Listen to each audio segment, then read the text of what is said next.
Imagine our planet, shrouded in mystery, dwelling in the vast expanse of the cosmos, existing for billions of years, with its surface undergoing endless changes and catastrophes. Throughout these processes shaped landscapes, majestic mountain ranges, deep valleys and vast plains. All this preceded the emergence of humanity, which arose against the backdrop of these ancient events, like a drop of water in the ocean. It is intriguing that many of the living beings that once inhabited the Earth have long since disappeared, leaving only fossilized traces of their existence, while we, modern people, have only briefly appeared in this infinite time. We live in a world where the history of the Earth extends far beyond our understanding, and despite our scientific curiosity, we remain only short-term observers in the grand spectacle that has been unfolding for millions of years. In this research shows that many phenomena, such as plate tectonics, influenced climate and ecosystems, creating conditions for life that later led to the appearance of the first human-like beings. The age of Earth is approximately 4.5 billion years, a figure that is truly awe-inspiring. Over this immense span of time, our planet has undergone numerous transformations. This process took millions of years, and it was within this endless game of time that conditions for the emergence of intelligent life could arise. The first oceans washed the young planet, and their depths held secrets that would later open new horizons for evolution. Deep time is a concept that allows us to grasp the scale of Earth's history, which spans approximately 4.5 billion years. If we imagine this infinite time scale as a 24-hour day, the morning will begin with the formation of the planet, and the first living organisms will appear around 3 billion years ago, which is roughly 8 in the morning. The emergence of multicellular organisms will occur around 10:30, and dinosaurs will appear around 4 in the afternoon and dominate until around 7 in the evening. The onset of night symbolizes the extinction of the dinosaurs, which occurred around 65 million years ago, just 1 minute before midnight. Humanity, however, will only appear in the last 10 seconds before the end of the day, emphasizing the insignificance of our existence in the context of geological history. This example illustrates how little time human civilization occupies compared to the long epochs during which Earth was formed and developed. Our history is merely a fleeting moment lost in the vast expanse of time, where billions of years merge into a single whole, showing that we are but temporary inhabitants of this planet. In such a context, it becomes clear how important it is to consider the history of Earth in its true magnitude and complexity. The Fermi paradox is a philosophical question that addresses the absence of observable signs of other intelligent beings in the vast universe. While astronomers continue to discover new exoplanets in habitable zones, a logical question arises. Where are all these extraterrestrial civilizations? Given the vastness and age of the universe, is it possible that we are the only ones who have reached a level of technological development that allows us to explore the cosmos? This issue prompts us to consider a multitude of possible explanations. Perhaps other civilizations exist, but their technologies are insufficient, or they prefer to remain undetected, or perhaps they have already gone extinct, leaving no trace behind. Some researchers suggest that life may emerge and disappear so quickly that we simply cannot detect it. Additionally, the notion that intelligent beings might not wish or be unable to communicate with us raises numerous philosophical and scientific questions. It is also possible that we might not recognize their signs, even if they were right next to us. Ultimately, this paradox challenges our understanding of life and intelligence on a cosmic scale, forcing us to reevaluate our place in the universe. In this context, it is worth considering how we ourselves define intelligence and civilization, and how these definitions may be limited by our experience and perception. The Silurian hypothesis, proposed by scientists Gavin Schmidt and Adam Frank, challenges conventional views on the development of civilizations on Earth. They question whether a technological civilization could have existed on our planet long before the emergence of humans. This concept is based on the fact that life on Earth has existed for more than 3 billion years, during which time climate, geology, and ecosystems have changed numerous times. Schmidt and Frank argue that if civilizations similar to ours did indeed exist, they could have left traces in geological layers that we have not yet discovered. In their research, they explore various scenarios in which such civilizations could have arisen and disappeared due to natural catastrophes, climate changes, or even cosmic events. For instance, if a civilization similar to ours had existed during the time of the dinosaurs, its technological achievements could have been wiped out by the mass extinction event. Their assumptions are supported by the idea that the development of technologies is not necessarily linked to a specific biological form, and other species could have reached a level comparable to humans, but along a different evolutionary path. The authors also emphasize that such civilizations could have used planetary resources on a much smaller scale than we do, which also makes their detection more difficult. Furthermore, they note that our understanding of time and progress may be too limited to adequately assess the possibility of such civilizations' existence. The Silurian hypothesis raises many questions about how we perceive the history of Earth and our place in it, sparking interest in the search for new evidence and possible traces of these mysterious predecessors. Within this framework, not only questions about life and technology are explored, but also how changes in the surrounding environment influence the development of civilizations. Geological processes are dynamic changes occurring in the Earth's crust that can significantly impact the landscape and structure of the planet. As a result of these changes, artifacts, buildings, and entire settlements that once bore witness to human life can disappear. Over time, natural factors such as erosion, precipitation, and tectonic movements can completely conceal or destroy the traces of ancient cultures, leaving only geological formations that may initially appear lifeless. This poses challenges for archaeologists and historians trying to reconstruct the past, as they often encounter a lack of physical evidence of the existence of certain civilizations. Understanding these processes is important for the scientific community, as it helps assess which factors could have influenced the development and disappearance of cultures throughout history. Deep research indicates that even the most significant achievements of ancient peoples can be lost beneath the Earth's surface, making the study of geological processes a crucial aspect in understanding human history.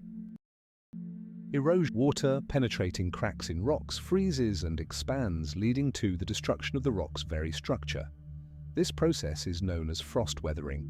Wind. Additionally, over time, this leads to the fact that even the strongest and most massive structures, such as pyramids or ancient temples, become mere shadows of themselves, gradually turning into sand.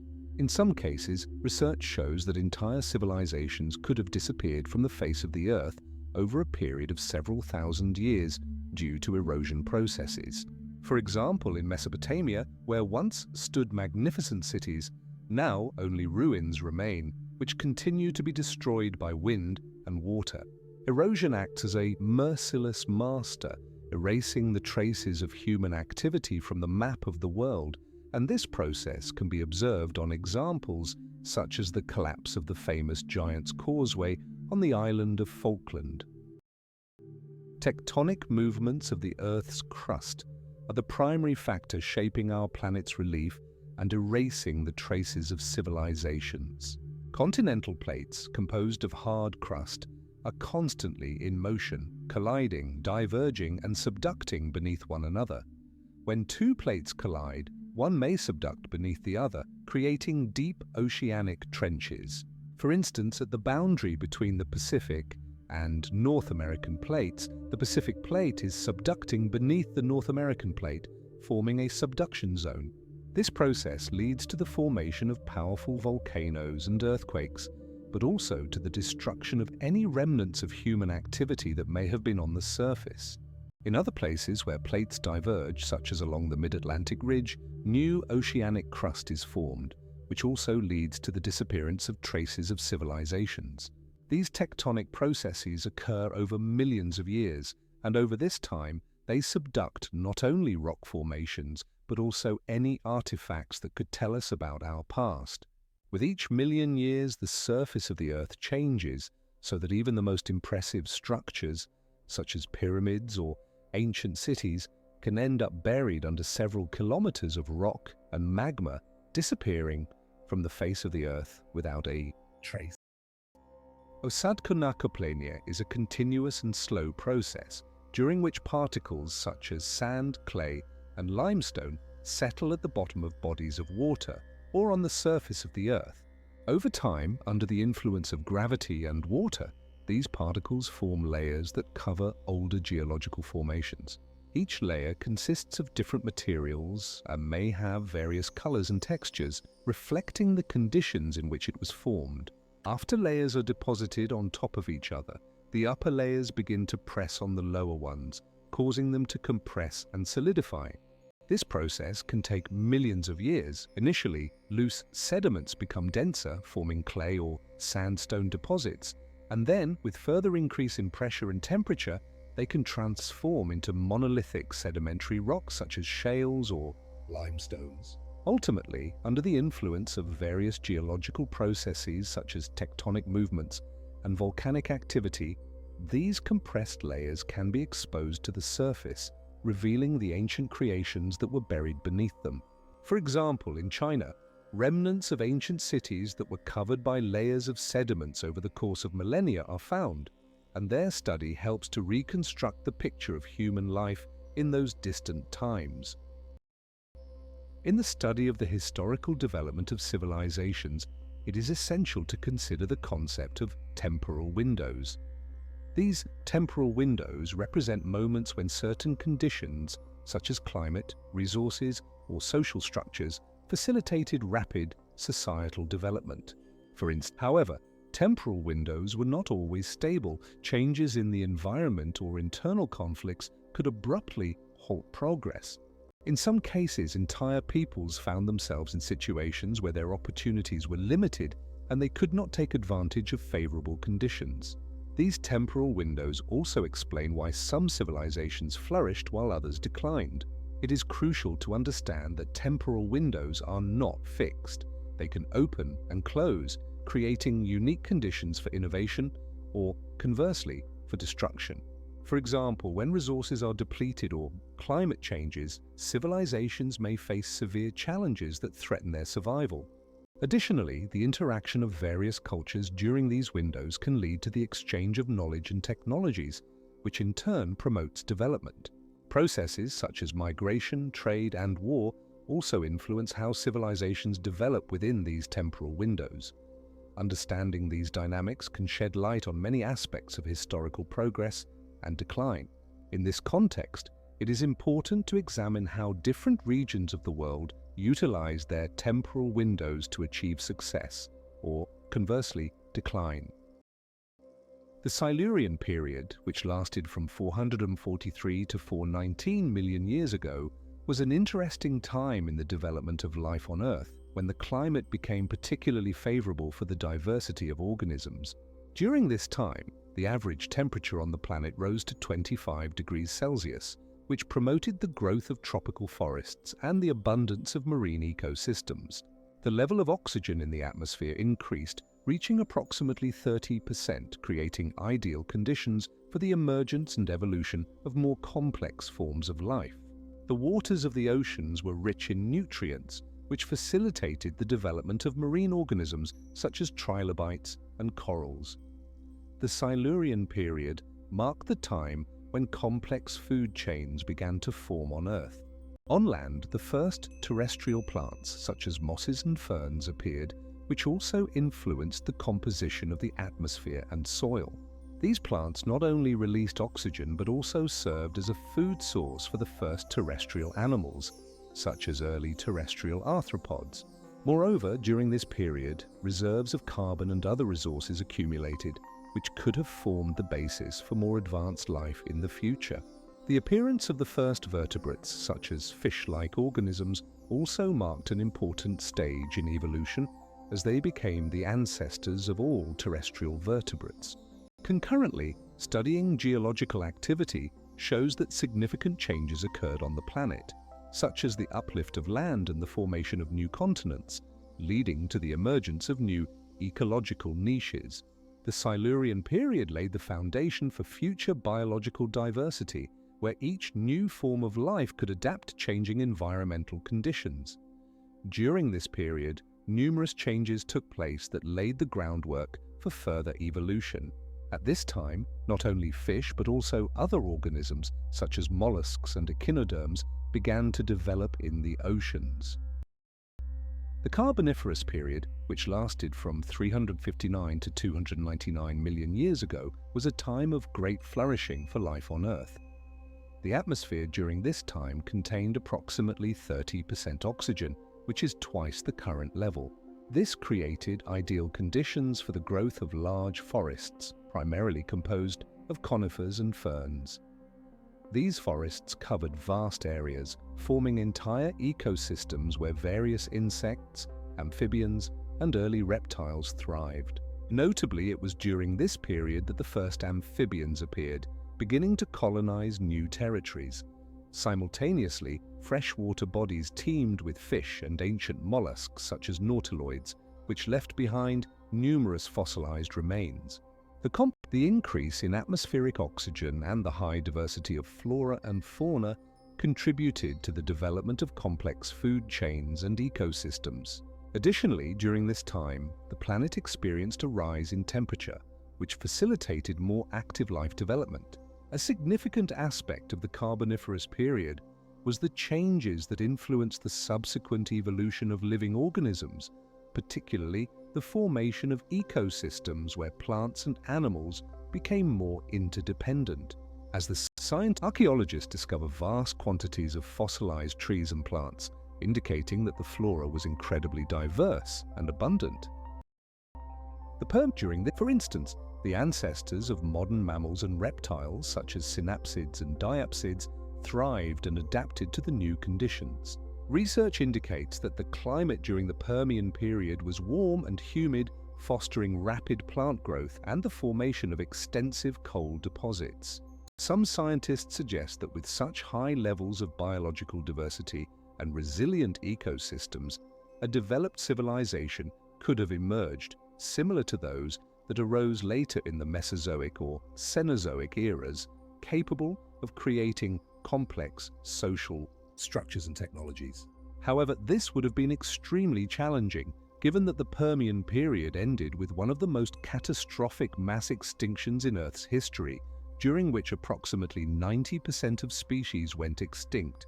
Nevertheless, under conditions where ecosystems reached their peak, certain groups of organisms could have developed unique skills and social organizations, raising questions about how life on Earth might have looked if this extinction had not occurred.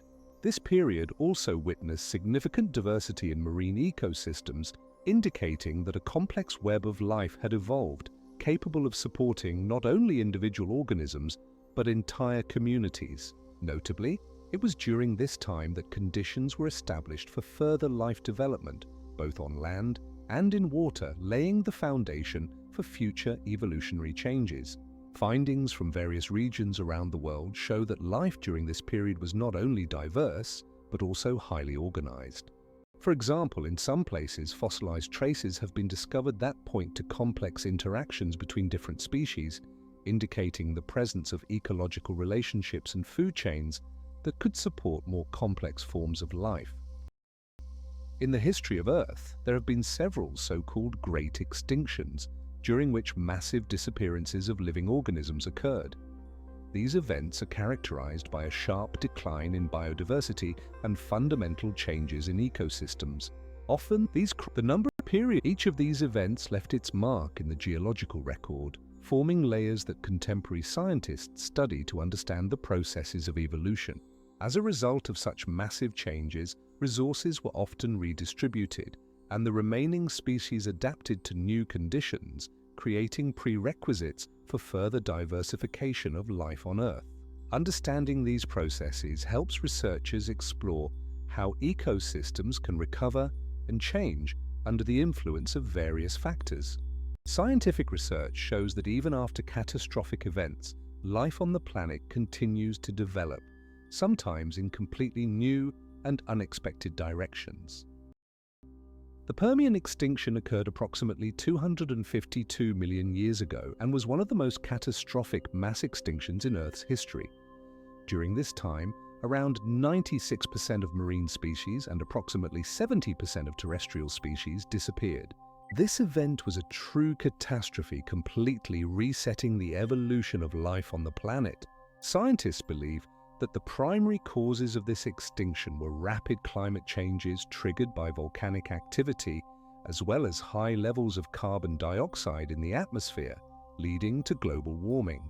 Around 30 million years ago, volcanic eruptions in the region of present-day Ural released enormous volumes of lava and toxic gases, altering the chemical composition of oceans and the atmosphere. As a result, this event was a turning point in the history of the biosphere, fundamentally altering the face of life on Earth. As a result of the Permian extinction, a new era began, ultimately leading to the appearance of dinosaurs and mammals. Scientific research on the Permian extinction continues, and new discoveries help us better understand the mechanisms that led to this colossal change in life on the planet. The Cretaceous-Paleogene extinction event occurred approximately 66 million years ago and was one of the most catastrophic events in Earth's history. This extinction led to the disappearance of about 70% of all species on the planet, including dinosaurs, which had dominated for over 160 million years. The primary cause of this event is believed to be the impact of an asteroid with a diameter of about 10 kilometers in the vicinity of the modern Yucatan Peninsula in Mexico, which resulted in the formation of the Chicxulub crater. The temperature on the planet's surface dropped and sunlight became less accessible, which negatively affected photosynthetic organisms. This change in climate led to the collapse of food chains. Plants began to die, and with them, the animals that depended on them. The extinction of dinosaurs paved the way for mammals, but if more advanced civilizations had existed at the time, they too could have faced the threat of extinction due to the ecological catastrophe caused by the asteroid impact. This hypothesis about the potential threat to civilizations has been the basis for numerous scientific discussions and speculations about what might have happened if humans had existed in those times. It is in fossils found after the extinction show that life began to recover quickly, but in entirely new forms. Scientists continue to study this epoch to understand how the changes occurred and which factors contributed to the rebirth of life on the planet. Findings in various parts of the world, from North America to Europe and Asia, provide information on how the surviving species adapted to the new conditions. They can suggest the existence of a technological civilization if traces of human activity are found within these layers. For instance, such markers may manifest as changes in soil chemistry, the formation of new minerals, or alterations in the structure of sedimentary rocks. These changes can be the result of various technologies, such as agriculture, industry, or construction. It is in study, for example, this modern analytical methods, such as radiometric studies or isotopic analysis, allow for more precise determination of the age and origin of these markers, opening new horizons in understanding the history of civilizations and their influence on the planet. For instance, in some parts of present-day India, high concentrations of copper and tin have been discovered, suggesting the existence of advanced civilizations engaged in metallurgy. Similar findings have been recorded in Central America, where in the soil layers dating back to the Maya period, scientists found traces of nickel and cobalt. It is important to note that such concentrations could be the result of both natural processes and human activity. However, considering the level of technological development at that time, the hypothesis of intelligent beings engaged in mining seems quite plausible. For example, in some areas of Europe, such as the Carpathians, traces of ancient mines where lead and silver were extracted have been found, further supporting the theory of significant human activity in these regions. Scientists emphasize that the study of such geological formations can lead to new insights into the social and economic structures of these societies, as the presence of rare metals was likely linked to their wealth and influence in the region. In some cases, such metal concentrations can serve as indicators of trade routes connecting different civilizations, opening new horizons in understanding ancient cultural exchanges. For example, gold finds in regions distant from its source may indicate the existence of complex trade networks involving various peoples, making geological research not only important for understanding technologies, but also for studying cultural exchanges. Complex mineralogical analyses allow for the detection of even the smallest traces of rare elements, opening new possibilities for archaeologists in the search for evidence of human activity in ancient times. For instance, in some samples over 1 million years old, unusual ratios of carbon and oxygen isotopes have been found, which could indicate the presence of artificial nuclear reactions. These anomalies may result from high temperatures and pressures characteristic not only of processes occurring deep within the Earth, but also from human activities. In particular, samples of uranium and thorium isotopes also exhibit strange deviations, leading to theories about possible technological processes in prehistoric times. Research in this area continues, and each new discovery could change our understanding of the technologies that may have existed in the distant past. Essentially, these anomalies challenge traditional views on the development of human civilization, prompting us to consider how much we still do not know about our ancestors. In Russia, for example, in some deposits, scientists have found samples with anomalous isotope content that do not fit within the usual frameworks of geological processes. Comparing such findings with modern nuclear physics methods could lead to new insights into the technologies of ancient people. Research indicates that some rocks contain traces of radioactive isotopes that can only result from artificial processes. In particular, samples found in Central Asia resemble products of nuclear synthesis. This opens new horizons for understanding not only geology, but also human history itself. Currently, active discussions among scientists are ongoing regarding the origin of these anomalies and their significance for history. Recent research into ancient layers of ice and sedimentary rocks has opened up new horizons for scientists in studying potential global pollution that could have been caused by the industrial activities of vanished civilizations. For instance, these elements, as researchers suggest, could have entered the atmosphere as a result of the activities of highly advanced societies that employed metallurgical technologies or even primitive forms of industry. In sedimentary rocks collected from the ocean floor, scientists have discovered abnormally high concentrations of carbon and sulfur, which also suggest possible large-scale emissions characteristic of the period of active industrial production. Furthermore, analysis of carbon isotopes indicates a sharp increase in its content, which may point to the burning of organic fuels or other energy-related processes that could have existed in those ancient times. Meanwhile, preserved documents and artifacts may also suggest that ancient civilizations were already grappling with environmental and pollution issues, making their experience particularly relevant to the present day. For example, texts found on clay tablets from Mesopotamia mention changes in climate and soil quality, which could also be linked to their industrial activities. Research into these layers continues, and each new sample may reveal additional facts about how long-lost civilizations could have altered their environment, in particular their development. Archaeological methods for finding traces of civilizations that existed tens or hundreds of millions of years ago face significant limitations. Firstly, the passage of time since the existence of these ancient societies has created complex geological conditions that can completely erase any material remains. For instance, erosion processes, tectonic movements, and climate changes can significantly alter the landscape, destroying what was once visible.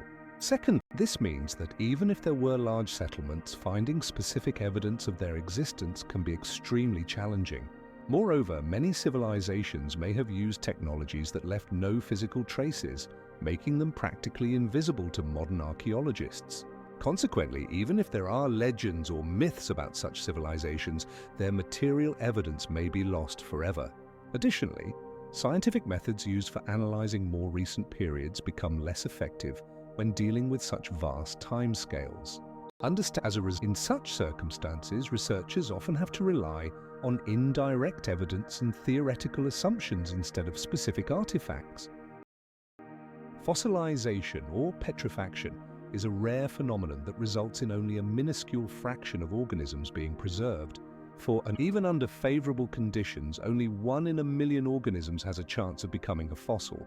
This is due to numerous factors such as decay, destruction by water and microorganisms, which negatively impact the preservation of tissues. Furthermore, even if fossilization occurs, often only the hard parts of the organism, like bones or shells, are preserved, while the soft tissues, which could provide valuable information about the biology and behavior of the creature, decompose. This makes the discovery of fossilized remains of intelligent beings extremely unlikely.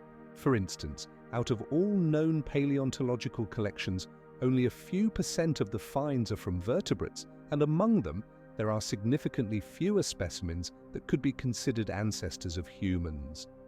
Consequently, archaeologists and paleontologists often have to rely on rare finds and indirect evidence, such as tracks or food remains, to speculate about the appearance and lifestyle of extinct species. Metamorphism of rocks is a process where initial minerals and their structures undergo fundamental changes under the influence of high temperatures and pressures.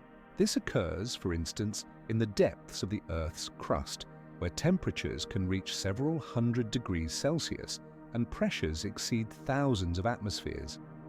These conditions cause minerals to rearrange, forming new, more stable phases.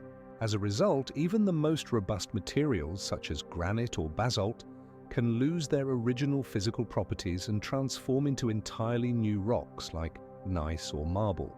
In this process, any traces of previous treatment or use that might indicate the activity of intelligent beings are erased. Notably, during metamorphism, various paths of change are possible, either isothermal or adiabatic, depending on whether temperature changes occur at constant pressure or not. These transformations can take millions of years and completely alter the landscape in which they occur, sometimes creating conditions for the formation of valuable minerals.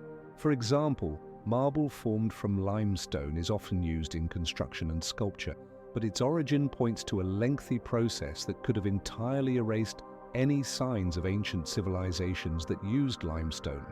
It is important to note that metamorphism not only changes the morphology of rocks, but can also significantly affect the composition of deposits, opening up new possibilities for geological research. Subduction is a crucial element of plate tectonics, occurring when oceanic crust descends beneath continental crust. This process not only contributes to the formation of mountain ranges and volcanoes, but also causes the oceanic crust, which contains unique geological and biological evidence, to disappear into Earth's mantle. As a result, for instance, when an oceanic plate like the Nazca Plate moves towards the coast of South America, it carries away all evidence of the ancient peoples who once inhabited these regions. Subduction occurs at the boundaries of plates, where one plate descends beneath another, forming deep oceanic trenches like the Mariana Trench, where depths exceed 10 kilometers. These areas serve as true graveyards for historical evidence, which dissolves in molten magma, losing the chance for study and recovery. Scientists believe that under these conditions, oceanic crust can be recycled and transformed into new rock, making the subduction process not only a geological but also a catastrophic historical event, erasing traces of past civilizations, such as the end. Therefore, such forms of intelligence can emerge in completely different conditions than those we observe on Earth. For instance, in environments where resources are limited, intelligence might evolve towards cooperative resource use and community organization. This raises questions about how different ecosystems can shape unique cognitive abilities that we cannot even imagine. It isn't therefore modern. For example, some microorganisms are capable of coordinating actions indicating the presence of a basic social structure. Among reptiles, the most evolutionarily successful group were the dinosaurs, particularly the troodontids, known for their relatively large brains, which raises the question of their cognitive abilities. Troodontids had brains the size of a modern sparrow's, which in relation to their body size suggests the presence of highly developed functions. These dinosaurs exhibited characteristic features such as large eyes and narrow curved claws, indicating they were likely active predators or omnivores. Fossil finds associated with their remains show that they could employ complex hunting strategies and possibly even cooperative actions. For instance, some researchers believe that troodontids could have hunted in packs, requiring a certain level of social interaction and communication. Their anatomical features, such as well-developed vision and hearing systems, could have facilitated a more nuanced perception of their environment. Notably, troodontids also possessed learning and memory capabilities, indicating a certain level of intelligence. Thus, studying these dinosaurs not only broadens our understanding of the evolution of intelligence, but also prompts us to consider which other aspects of intelligence might have been present in other reptiles of the time. It is quite possible that over the course of their long existence on Earth, reptiles developed unique cognitive abilities that remain a mystery to us. Fossils found in places like Mongolia offer us the opportunity to delve deeper into the study of their behavioral traits and evolutionary adaptations. These creatures possess one of the most complex nervous systems among invertebrates, opening up avenues for unique forms of intelligence. Octopuses have around 100 million neurons, with a significant portion concentrated in their arms, allowing them not only to sense their environment, but also to interact with it effectively. Research has shown that octopuses are capable of learning, as demonstrated by their behavior in laboratory settings. They can solve problems that require memory and analysis. One example of this is their use of coconut shells and empty shells as shelters or tools, indicating the presence of basic manipulative skills. These scientists note that such abilities are not merely coincidental, but are the result of evolutionary adaptation, enabling octopuses to survive in the complex marine environment. For instance, additionally, experiments with octopuses in mazes have shown that they can find their way out using trial and error, further confirming their ability to learn and adapt. It is important to note that these capabilities raise questions about how well we truly understand intelligence in invertebrates, and how it may differ from the forms of intelligence we are accustomed to.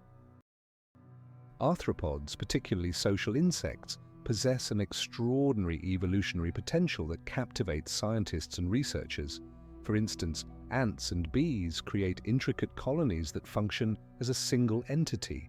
These insects build complex nests and hives of considerable size, utilizing simple tools and available resources. The architecture of ant colonies can include numerous chambers, tunnels, and even ventilation systems, enabling optimal living conditions for the colony. Bees, in turn, construct hives with hexagonal cells that maximize strength and minimize wax usage. This approach to construction showcases not only instinct, but also a high degree of organization and cooperation within the colony, which can be seen as the beginnings of collective intelligence. Research indicates that insects like termites can design complex structures that may include thermoregulation and predator protection. Their colonies can operate as a unified organism where each individual plays a role, raising the question of the possibility of collective intelligence. This is evident in how ants make decisions about food foraging, with each colony member contributing to the collective success. It is worth noting that such structures and behaviors can serve as an example of how the evolution of social behavior in arthropods could have led to the development of more complex forms of life and possibly the creation of collective intelligence. Termite colonies can reach sizes of millions of individuals, allowing them to create vast and complex ecosystems. Termites build their nests in such a way that they can regulate internal temperature and humidity, making them some of the most successful builders in the animal kingdom. Convergent evolution is a remarkable phenomenon where different species, lacking close genetic relationships, develop similar characteristics in response to analogous ecological conditions or challenges. This process demonstrates how diverse organisms can find similar solutions for survival in similar environments. For instance, animals living in deserts may develop mechanisms for water conservation, such as special kidneys or behavioral changes, despite belonging to different biological groups. Convergent evolution illustrates that adaptation is not a unique trait of specific lineages, but a global strategy employed by many organisms to overcome environmental challenges. It is crucial to note that this is not merely a matter of coincidental similarities, but the result of natural selection pressure acting on various species in the same conditions, driving them towards similar morphological and functional solutions. This concept provides insight into how life on Earth can take on the most diverse forms, even in the absence of a common ancestor. Convergent evolution becomes particularly evident when we observe adaptations that appear clearly functional and effective, underscoring the universality of evolutionary mechanisms. It is important to understand that such adaptations can arise in various places and ecosystems, making this process not only fascinating, but also critically important for studying biological patterns. Scientists continue to study convergent evolution to understand the specific mechanisms underlying it and how they influence biological diversity. Scientific research shows that even minor changes in the habitat can trigger significant evolutionary changes, opening new horizons for understanding adaptive processes. Convergent evolution provides a striking example of how different organisms can develop similar adaptations independently of one another. One of the most fascinating cases is the evolution of the eye in vertebrates and cephalopod mollusks. In vertebrates, such as fish, birds, and mammals, eyes have a complex structure with a lens, cornea, and retina, which allows for clear perception of light and images. These eyes evolved from light-sensitive cells that appeared in the ancestors of earlier organisms.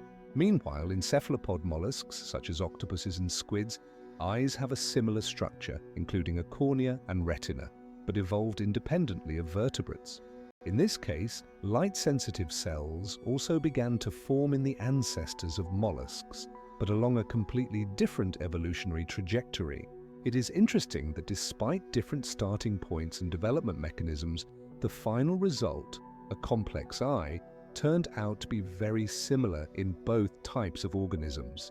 This suggests that certain environmental conditions can create similar requirements for visual perception, leading to the emergence of similar organs in different evolutionary lineages. For example, the eyes of octopuses are capable of adaptive adjustment, allowing them to see in both bright light and the darkness of deep seas. At the same time, the eyes of vertebrates also evolved to cope with various conditions, from bright sunlight to low light. Thus, the convergent evolution of the eye demonstrates how complex organs can arise independently in different groups of animals, adapting to similar ecological requirements. The depth and complexity of this topic open up numerous avenues for further research in the fields of biology and evolutionary theory. Convergent evolution of echolocation provides a striking example of how different animal species can develop similar adaptations in response to similar ecological conditions. Bats and cetaceans, despite belonging to entirely different animal classes, have both evolved complex sensory systems that allow them to orient and hunt in environments where vision is not the primary sense. Bats, which use ultrasound, can generate sound waves that, upon reflecting off objects, return to them, enabling them to determine the distance and size of their prey. This allows them to successfully hunt in the dark. On the other hand, cetaceans such as dolphins and whales also use echolocation, but their sound signals have lower frequencies and can travel long distances underwater. For instance, dolphins use a series of clicks that also help them analyze their surroundings and find food. Whale echolocation can reach up to 100 decibels, making their sounds audible over kilometers. These sensory systems evolved independently of each other, but both groups of animals faced similar ecological challenges, such as the need to find food in conditions of limited visibility. Research shows that, regardless of their habitat, the principles of operation of these systems remain similar, highlighting the universality of solutions to similar problems in the process of evolution. Scientists continue to study how exactly these adaptations arose and what factors contributed to their development to better understand how ecology influences the evolution of various species. For example, some researchers suggest that predation pressure and competition could have accelerated the development of such mechanisms in both classes. Convergent evolution of intelligence is observed not only among primates, but also in early bird groups such as corvids. These two groups of animals developed high cognitive abilities independently of each other, highlighting how different ecological conditions can lead to similar results in evolution. Primates, including chimpanzees and gorillas, demonstrate exceptional abilities in solving complex tasks, using tools, and social organization. For instance, chimpanzees can use sticks to extract termites from mounds, which demonstrates their ability for abstract thinking and planning. On the other hand, corvid birds, such as crows and jays, also possess impressive skills, including tool creation, face recognition, and even a basic understanding of cause and effect relationships. Research shows that crows can solve tasks that require multiple tool uses, placing their intelligence on a par with primates. These examples indicate that high cognitive abilities could have evolved in different groups of animals across different geological periods as a response to similar ecological challenges. Specifically, during the Cretaceous period, when the first corvids appeared, their ancestors faced the need to adapt to changing environmental conditions, which could have contributed to the development of their intelligence. Such processes demonstrate how evolution can lead to similar results in completely different lineages, as evidenced even by genetic comparisons. For example, DNA analysis indicates that primates and corvid birds share similar genes responsible for cognitive functions, which could also be a result of convergent evolution. It is important to note that such evolution of intelligence does not occur in a vacuum. It is influenced by both ecological factors and social conditions in which these animals live. As a result, despite different evolutionary paths, both primates and corvids have achieved significant success in developing their mental abilities, making them some of the smartest creatures on the planet. The concept of technological singularity refers to a moment when the pace of technological progress becomes so rapid that humanity is unable to predict the consequences of this growth. This state is characterized by self-accelerating development, where new technologies create even more powerful technologies.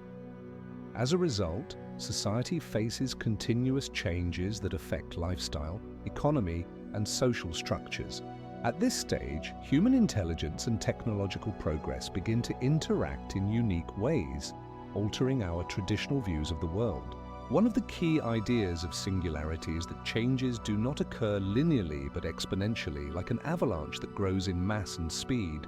This creates a situation where each new step in technological development opens up new possibilities and paves the way for further breakthroughs. Considering how the acceleration of technological progress affects society, it is important to note that such changes can both improve the quality of life and create new challenges that require attention and adaptation. For instance, new approaches to learning and communication emerging in the context of technological singularity can transform not only individual aspects but also collective human experiences. This interaction between technologies and society leads to updates becoming an integral part of life, shaping new habits and norms. The complexity of the situation is exacerbated by the fact that predicting exactly how these changes will affect each individual or society as a whole becomes increasingly difficult. For example, changes in education may render traditional teaching methods obsolete. In such conditions, adaptation is necessary to avoid being left behind in the turbulent flow of change. The exponential growth of technology in human civilization is indeed remarkable. From the first stone tools that emerged around 2.5 million years ago to space travel, which took only a few thousand years. The first tools created by our ancestors allowed them to hunt and process food, laying the foundation for further development. With the advent of metals like copper and bronze, a new era began. People started making more complex tools and weapons, increasing their chances of survival and expanding their horizons. For instance, the invention of the wheel around 3,000 years ago was a true breakthrough, as it simplified the transportation of goods and people, accelerating trade and the exchange of ideas between different cultures. During the Middle Ages, the development of steam engines marked the start of the Industrial Revolution, which fundamentally transformed production processes and everyday life. In the 20th century, technology reached such heights that computers were invented, not only automating routine tasks but also opening doors to a new understanding of information and communication. Today, thanks to the internet and mobile devices, we are constantly in contact and can exchange knowledge instantly, creating conditions for even faster technological progress. This process may have occurred in other intelligent species on other planets, where evolution could have led to similar achievements. For example, imagine a civilization that started with the simplest tools but, due to unique living conditions and available resources, quickly developed technologies to the point of space travel, perhaps even earlier than on Earth. In such moments, we begin to realize that the history of technology is not just a linear process, but a complex network of interactions and discoveries that can develop in completely different ways depending on the circumstances. Thus, each new technology forms the basis for future inventions, creating a chain reaction that can be either extremely fast or slow, depending on numerous factors. Comparing our path with the possible paths of other civilizations, we can assume that each intelligent species has its unique path of development, but one thing remains constant: the desire to improve and find new solutions to existing problems. The concept of the technological horizon posits that there is a certain level of technological development beyond which a civilization becomes invisible to an external observer. This can occur due to societal transformation or complete disappearance as a result of self-destruction. For instance, when a civilization reaches such a level that its technologies begin to impact the environment and resources, it can lead to catastrophic consequences. Historical examples illustrate this.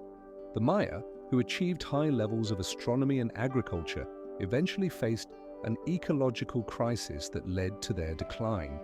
The technological horizon can also manifest when a civilization creates technologies that become too complex for understanding and control, as happened with nuclear energy.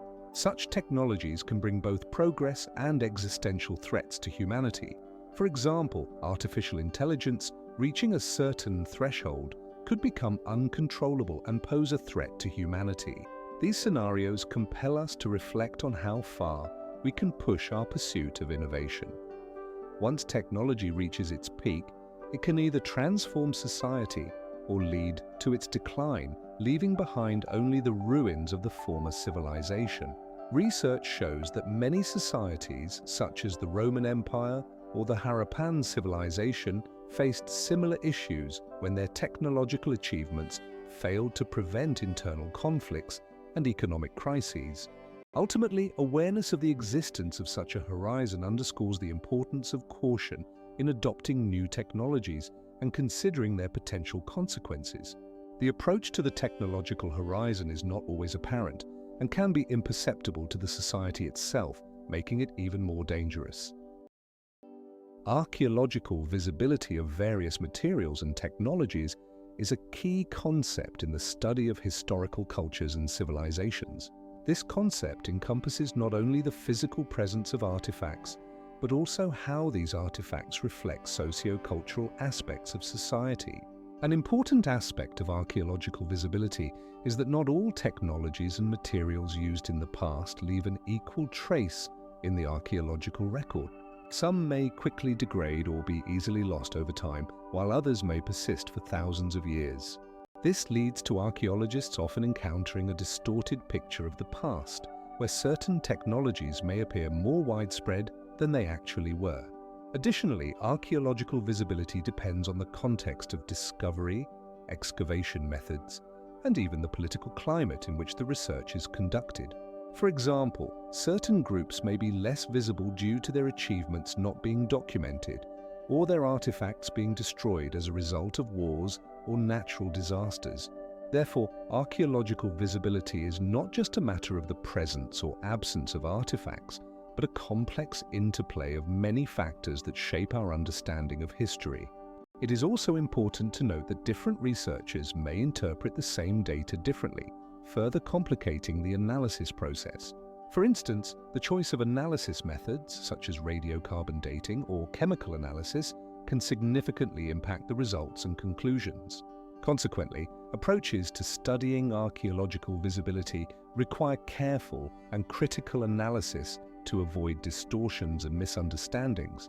Archaeologists must be prepared for their findings to challenge widely accepted views of history, which necessitates openness to new ideas and theoretical models. Stone as a building material possesses unique durability. Under certain geological conditions, it can persist for millions of years. However, this durability is not absolute. Factors such as erosion, earthquakes, and climate change can lead to the complete disappearance of even the most impressive stone structures of ancient civilizations. For instance, due to the influence of water, wind, and temperature, stone can degrade, losing its structure and integrity. Ancient temples and palaces built from limestone or granite can be subject to chemical erosion, as acids in rain can dissolve minerals. Even such remarkable structures as the pyramids in Giza are not immune to destruction. Stone blocks can crumble, and landslides can cause entire parts of buildings to disappear. In some cases, as with ancient Greek temples, a significant portion of the materials was used for the construction of new buildings, contributing to the loss of historical monuments. There are examples where entire cities built from stone have vanished from the face of the earth, leaving behind only unrecognizable ruins swallowed by nature or submerged underwater. Thus, despite the fact that stone can be strong and durable, its preservation depends on many variables, and even the sturdiest constructions can be vulnerable to the passage of time and natural disasters. In particular, in the 20th century, it was discovered that in some regions of Europe, Roman stone structures were degrading faster than expected due to the increased acidity of rainwater caused by industrial emissions. Metals, despite their strength and durability in human timescales, actually have a very limited lifespan in geological terms. Even the most durable alloys, such as stainless steel, are susceptible to corrosion and oxidation, leading to their destruction over thousands and even tens of thousands of years. For instance, iron, a popular building material, begins to rust as soon as it comes into contact with water and oxygen, which can happen in just a few years. The rust that forms on the surface can significantly weaken the metal's structure, reducing its strength and durability. Furthermore, in aggressive environments where salts or acids are present, the corrosion process accelerates, and even high-quality alloys can lose their integrity. Aluminum, for example, forms a protective oxide layer that slows down corrosion, but if this layer is mechanically damaged, the metal quickly becomes susceptible to further destruction. As a result, when we examine metallic artifacts found in archaeological excavations, many of them are in extremely poor condition, even if they were made from strong materials. This indicates that even in conditions where metal may seem reliable, time and the environment take their toll. Thus, when we find metallic objects that are thousands of years old, they often represent little more than shadows of their original state, having been subjected to corrosion and destruction. Scientists continue to study how various factors such as temperature, humidity, and soil composition affect the rate of corrosion to better understand how to protect modern constructions. Studying these processes allows us not only to preserve our heritage, but also to develop new technologies for protecting metallic structures from destruction. The preservation of organic materials such as wood, textiles, paper, and other biological materials presents a significant challenge for historians and archaeologists. These materials are prone to rapid decomposition, making their study extremely difficult. For instance, wood used in construction can be infested with mold within just a few years, especially in humid conditions. Textiles made from natural fibers often deteriorate due to insect damage such as moths or exposure to light and moisture. Remarkably, even paper, which we consider quite durable, can completely disappear within a few decades if not stored in ideal conditions. Consequently, many of the evidence that could shed light on the past simply does not survive to our time. For example, in northern regions where the climate is less favorable for decomposition, archaeologists have found well-preserved textiles, but this is more of an exception than the rule. Specific storage conditions, such as stable temperature and humidity, can slow down the decomposition process, but this is not always feasible, especially for artifacts found in the field. Without proper protection and conservation, organic materials become invisible to future researchers, leaving behind only stone and metal artifacts that cannot fully convey the cultural context. The difficulties associated with preserving these materials underscore the importance of developing effective conservation methods to prevent losing what could be key to understanding the past. Research indicates that the use of new technologies such as DNA analysis and X-ray fluorescence spectroscopy can aid in studying the remnants of organic materials, but the challenge of preserving them remains very relevant. Every civilization leaves behind not just architectural monuments or written records, it creates a unique technological signature that reflects its approach to materials, methods of production, and interaction with the environment. This signature manifests in how people utilized available resources, adapted to climatic conditions, and developed their skills in various crafts. A crucial aspect of this signature is the way civilizations transmitted their knowledge and experience to subsequent generations, contributing not only to preservation, but also to innovation. In every culture, one can observe certain patterns in the use of tools and technologies that have evolved over centuries, demonstrating how societies responded to the challenges of time. For instance, in some societies, the emphasis was on simple yet effective solutions, while others strove for complex technologies aiming for perfection. These differences in approaches can reveal insights into social structure, economic conditions, and even spiritual beliefs of a people. It is important to note that the technological signature is not static. It is subject to changes under the influence of external factors such as trade or war, which also impact the development and spread of technologies. This underscores the dynamism of civilizations and their ability to adapt in a changing world. By studying this signature, one can gain a deeper understanding not only of the material culture, but also of the philosophy and worldview of each nation, reflecting their drive for progress and survival in challenging conditions. It is crucial to remember that each such signature is not merely a collection of technologies, but a whole history waiting to be researched and interpreted. For example, in some societies, technologies were a direct reflection of their environment, allowing them to utilize available resources to the fullest extent. Radioactive isotopes serve as long-term markers of technological activity, persisting in geological layers for millions and even billions of years. For instance, carbon-14 formed through the interaction of cosmic rays with atmospheric oxygen is used for dating organic remains. This process enables scientists to determine the age of artifacts associated with human activity, such as tools or the remains of ancient settlements. Other isotopes like uranium-238 and thorium-232 can indicate the presence of nuclear technologies as they are produced through processes related to atomic fission. These isotopes can be found in rocks and sediments, allowing researchers to identify the time and place of technological activity. For example, the presence of uranium in certain geological layers can indicate activities related to uranium mining and processing, providing insights into the development of nuclear technologies across various civilizations. Furthermore, traces of radioactive isotopes can be found in shales and other sedimentary rocks, confirming the existence of certain technological processes such as metallurgy or ceramics production.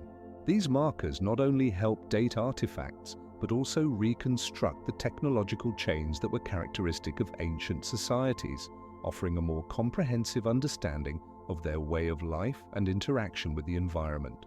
It is worth noting that radioactive isotopes possess a unique ability to persist in geological layers over very long periods, making them crucial for studying not only human history, but also geological processes in general.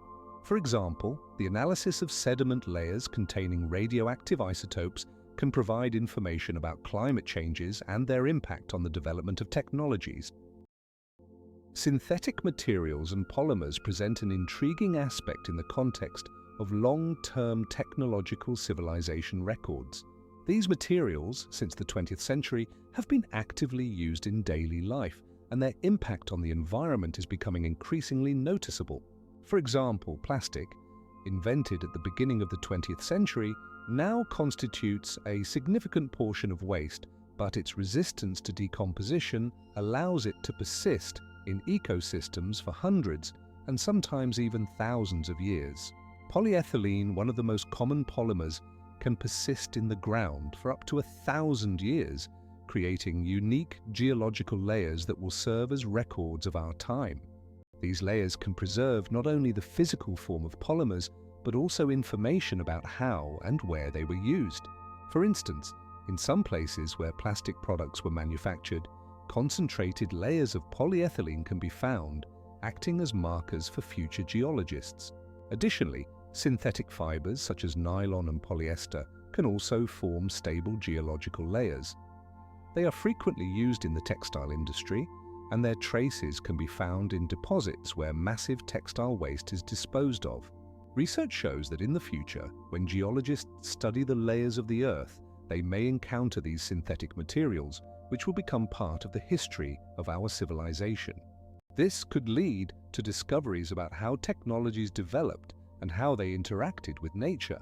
Therefore, synthetic materials not only changed our lives but also became potential long-lived witnesses of the technological era, which could be recorded in geological records for millions of years to come.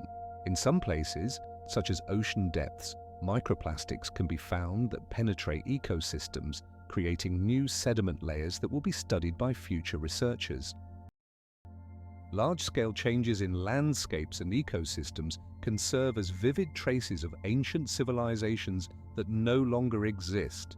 For instance, in Mesopotamia, in the region of present-day Iraq and Syria, archaeologists have discovered remnants of irrigation systems that could support the lives of millions of people. These systems left noticeable changes in soils and water bodies, which can be found in geological layers. In Central America, on the territory of the Maya, extensive fields created for agriculture were found, altering local ecosystems. Such changes are also reflected in data on ancient forests that gave way to agricultural lands, leaving their traces in the paleoecological record. In India, archaeologists are studying the remains of ancient cities built using complex urban planning technologies, which left traces in soil formations and the structure of groundwater. In this context, geological research can reveal how human activity has influenced the environment, altering the landscape and creating new ecosystems that, in turn, can tell us about the development of civilizations. As a result of such changes, some regions became more fertile, while others, conversely, suffered erosion and degradation. This demonstrates how large-scale landscape changes can serve as indicators of human activity over centuries. Research shows that even small changes in ecosystems can be linked to specific historical events, such as wars, migrations, or climate changes, suggesting how we can interpret these data. In some places, such as Egypt, changes in river courses and the distribution of water resources also left their traces in geological layers, allowing scientists to reconstruct images of ancient life. Scientific skepticism is a crucial approach that helps distinguish well-founded theories from unproven hypotheses. It is not merely a critical attitude towards information, but a systematic method of analysis that allows one to ask the right questions and demand evidence. For instance, when researchers encounter unusual findings, they must verify them against existing data and theories rather than accepting them at face value. Such an approach fosters a deeper understanding of history and helps avoid pitfalls associated with superficial conclusions. In the context of archaeology, scientific skepticism helps filter out speculations and focus on facts based on reliable data. This means that every new discovery or theory must undergo rigorous analysis before it is considered significant. For example, this allows for the identification of potential errors in interpretation as well as new aspects that could alter our understanding of historical processes. The application of scientific skepticism is particularly relevant in an era where information is abundant, and it is important to be able to distinguish facts from myths. This ability is a powerful tool in the hands of historians and archaeologists, enabling them to advance their research. Ultimately, without a critical approach to new data, one can easily fall into the trap of errors and conjectures, which can ultimately distort our understanding of the past. For instance, recent discoveries in Mesopotamia that have sparked numerous debates require careful analysis and verification to avoid distorting historical truth. Additional assumptions. For instance, when archaeologists discover the ruins of an ancient city, they may propose several theories about its origins. One might suggest that the city was established as a trade post, another as a religious center, and a third as a fortress. By applying Occam's razor, researchers typically favor the simplest theory that explains the findings without necessitating additional, complex, and untestable assumptions. This allows them to focus on the most likely causes and simplifies the understanding of historical processes. However, it is crucial to remember that simplification should not lead to the neglect of important details, and sometimes more complex explanations may prove more accurate with the availability of additional data. For example, if archaeologists find artifacts belonging to multiple cultures among the ruins, this may indicate a complex, multi-layered history of the settlement, which complicates the application of Occam's razor. It is also important to note that the principle itself is not an absolute rule, and sometimes more complex theories may turn out to be more plausible in light of new discoveries and data. Ultimately, the application of Occam's razor requires researchers to employ not only logical thinking but also flexibility to adapt to new findings. In practice, this approach helps to avoid unnecessary complexity in interpreting historical events and maintains clarity in scientific debates. When discussing ancient prehistoric civilizations, it is crucial to understand that extraordinary claims require extraordinary evidence. This principle has become a scientific axiom.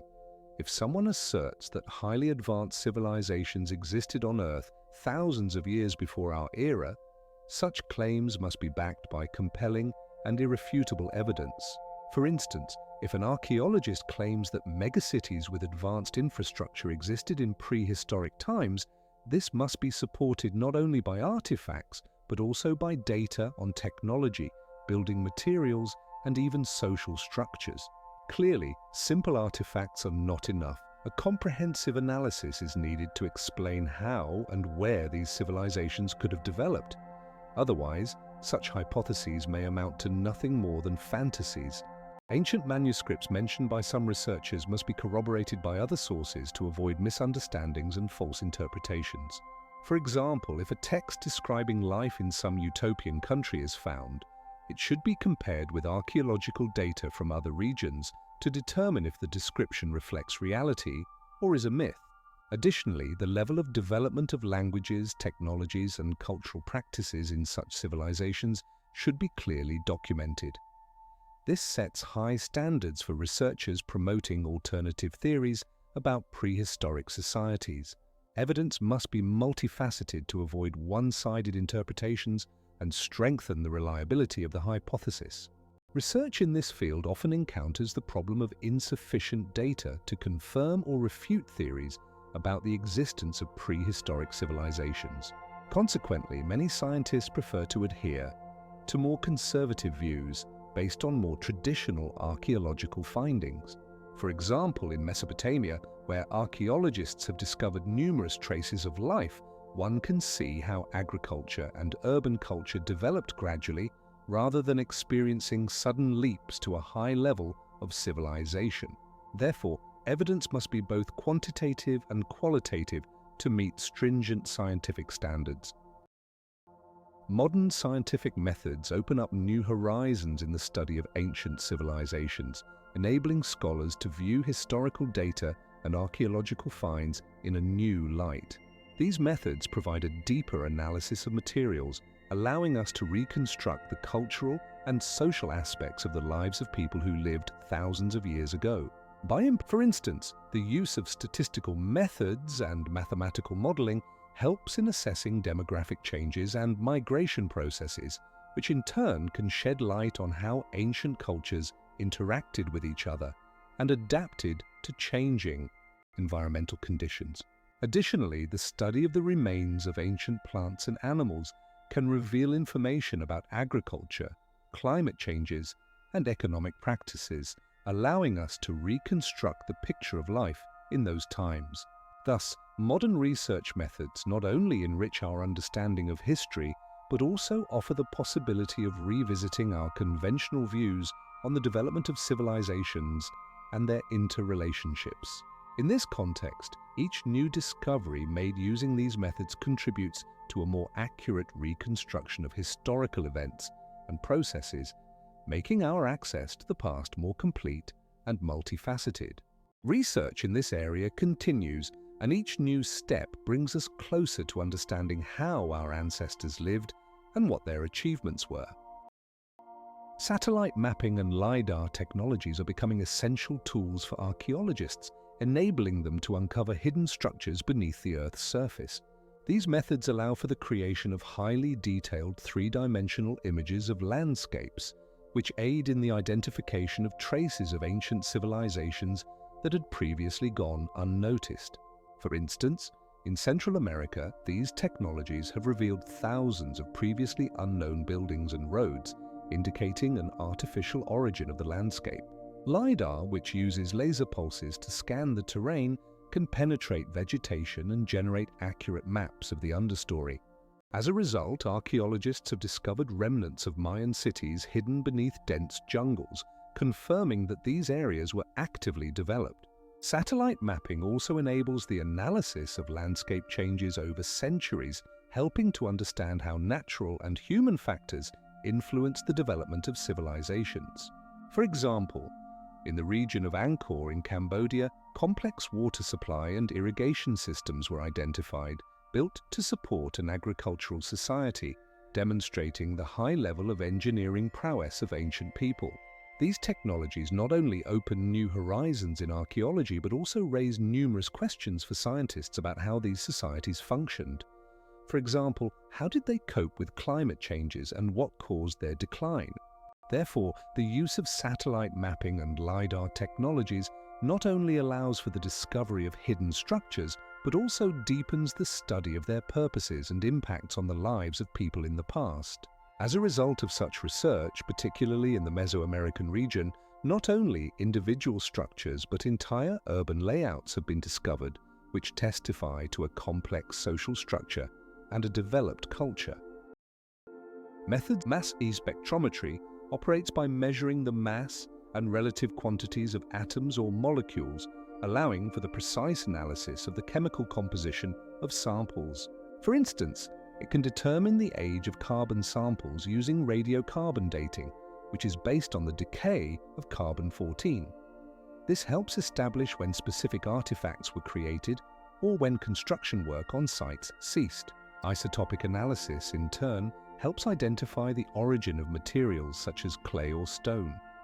By comparing the ratios of isotopes of oxygen or carbon in samples, researchers can reconstruct trade routes and the movements of ancient peoples. Unusual isotope ratios can indicate the technological processes used in the production of certain items or their transfer from one region to another. These methods also enable the detection of anomalies in the composition of materials, which may suggest the mixing of different sources or interactions between cultures. Consequently, these scientific approaches not only enrich our knowledge of the past, but also open new horizons for research into the interactions of ancient civilizations. Archaeologists can use isotopic analysis data to more accurately reconstruct the economic and social connections between different cultures. Computer modeling and simulations play a crucial role in the reconstruction of ancient ecosystems and climatic conditions, enabling scientists to gain a deeper understanding of the factors that promoted or, conversely, hindered the development of complex life forms and civilizations. For instance, simulations show how changes in atmospheric conditions could have affected agriculture in Mesopotamia, where, according to the models, increased precipitation in certain periods allowed for the development of irrigation farming, which, in turn, contributed to urban growth. Researchers also use computer models to analyze the impact of climatic changes on the migration processes of ancient peoples. Simulations indicate that changes in temperature and resource availability could have forced tribes to leave their habitats. In one study conducted using climatic models, it was shown that the arid conditions observed at the end of the Bronze Age could have been the cause of the disappearance of several civilizations in the Near East. Furthermore, such models allow for the prediction of how ecosystems could have adapted to changing conditions, which is important not only for understanding history, but also for addressing current issues related to climate change. The application of computer modeling provides the opportunity to look into the past, creating virtual reconstructions that help researchers visualize what ancient landscapes looked like and how they could have influenced human activity. As a result, the use of these modern technologies in archaeology and paleoclimatology opens up new horizons for the study of human history. Research shows that precisely such approaches allow for the establishment of links between climatic fluctuations and social changes in ancient cultures.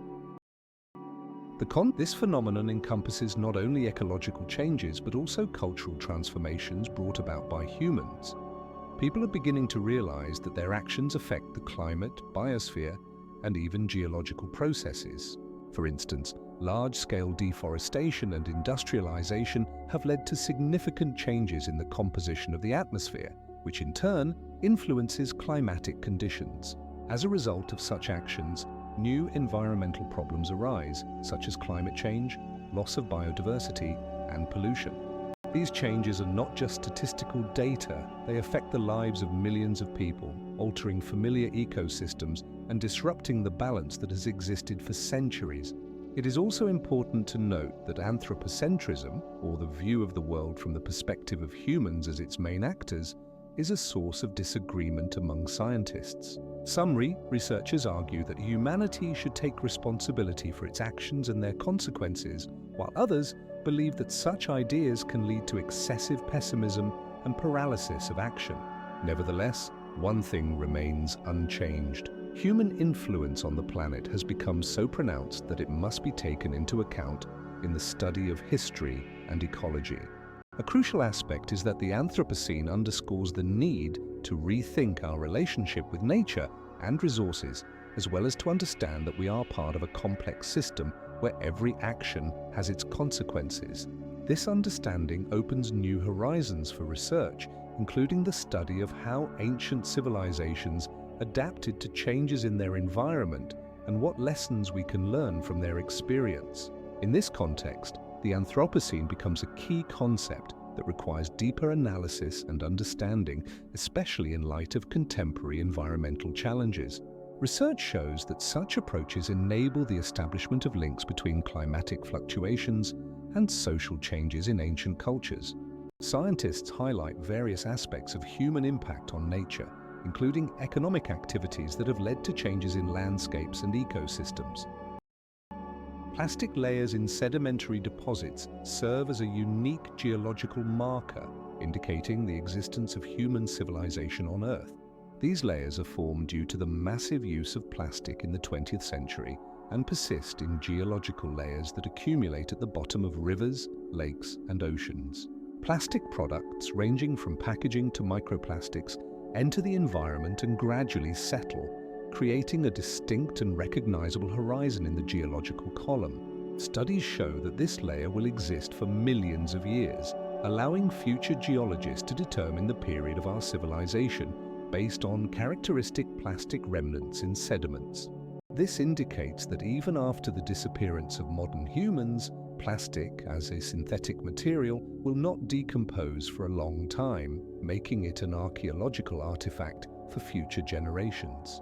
In particular, microplastic finds have been recorded at depths of up to 500 meters in marine deposits, confirming its widespread distribution and long-term impact on ecosystems.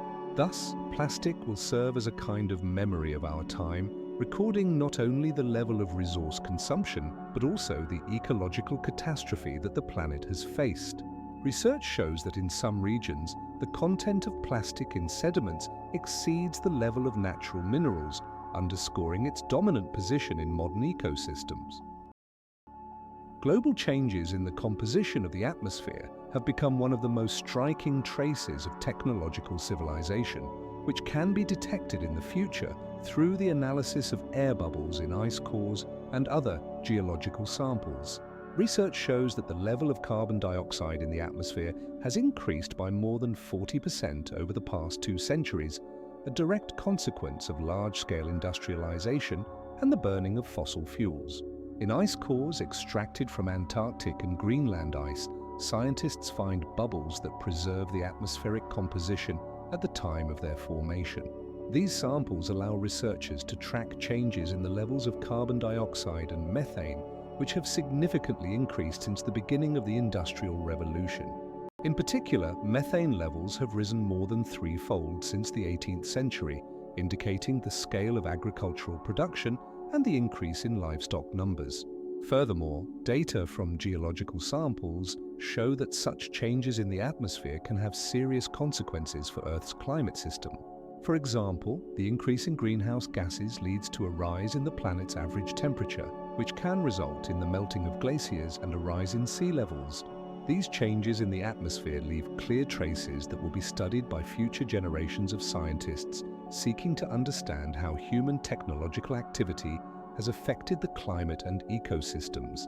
It is important to note that such analyses not only document changes but also serve as a crucial marker that will help assess the impact of human activity on the planet.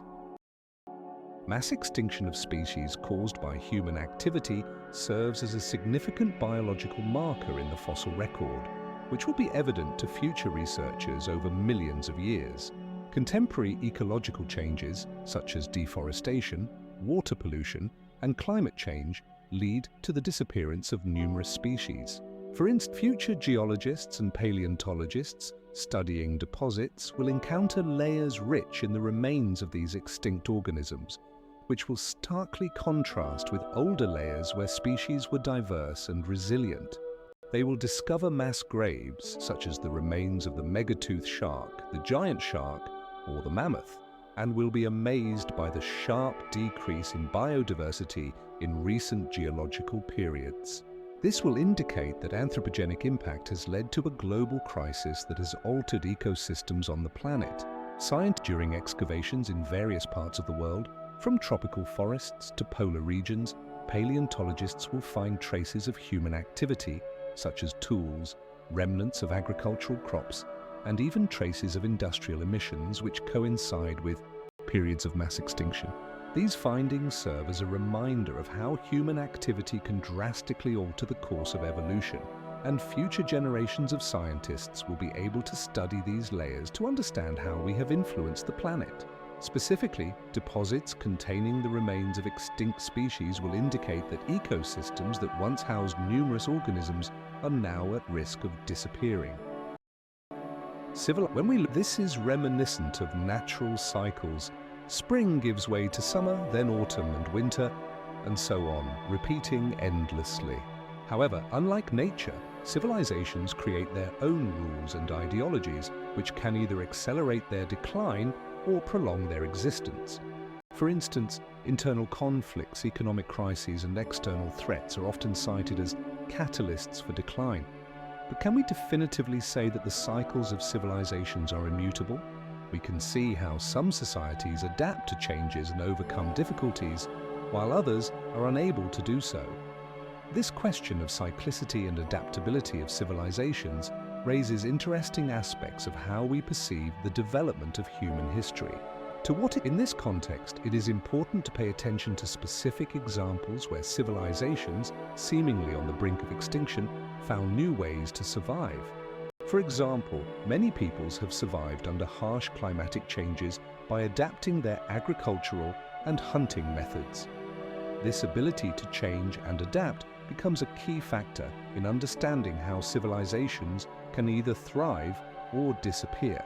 Around the world, we see societies creating new forms of governance, while others sink into anarchy and chaos. In some cases, as in the history of ancient Rome, recurring power struggles led to crises and ultimately to decline. This question of how various factors influence the fate of civilizations remains relevant today as we observe contemporary societies grappling with similar problems. Comparing with natural cycles only underscores how complex and multi-layered human history is. It is important to remember that destruction and rebirth are not just metaphors, but real processes that have been occurring over millennia. Ultimately, every society, regardless of its greatness, may face a moment when its existence is threatened, requiring maximum efforts for adaptation and survival. For example, the Roman Empire expanded over centuries, but internal problems and pressure from external enemies eventually led to its collapse. Scientific research shows that in the face of climatic changes, economic collapses, or social conflicts, many civilizations have had to choose between adapting or disappearing. In these circumstances, it is not only about survival, but also about the ability to learn from one's own mistakes, something that, as history shows, does not always happen. The essence of this filter lies in the fact that at a certain stage of technological civilization's development, an event or series of circumstances occurs that leads to their extinction.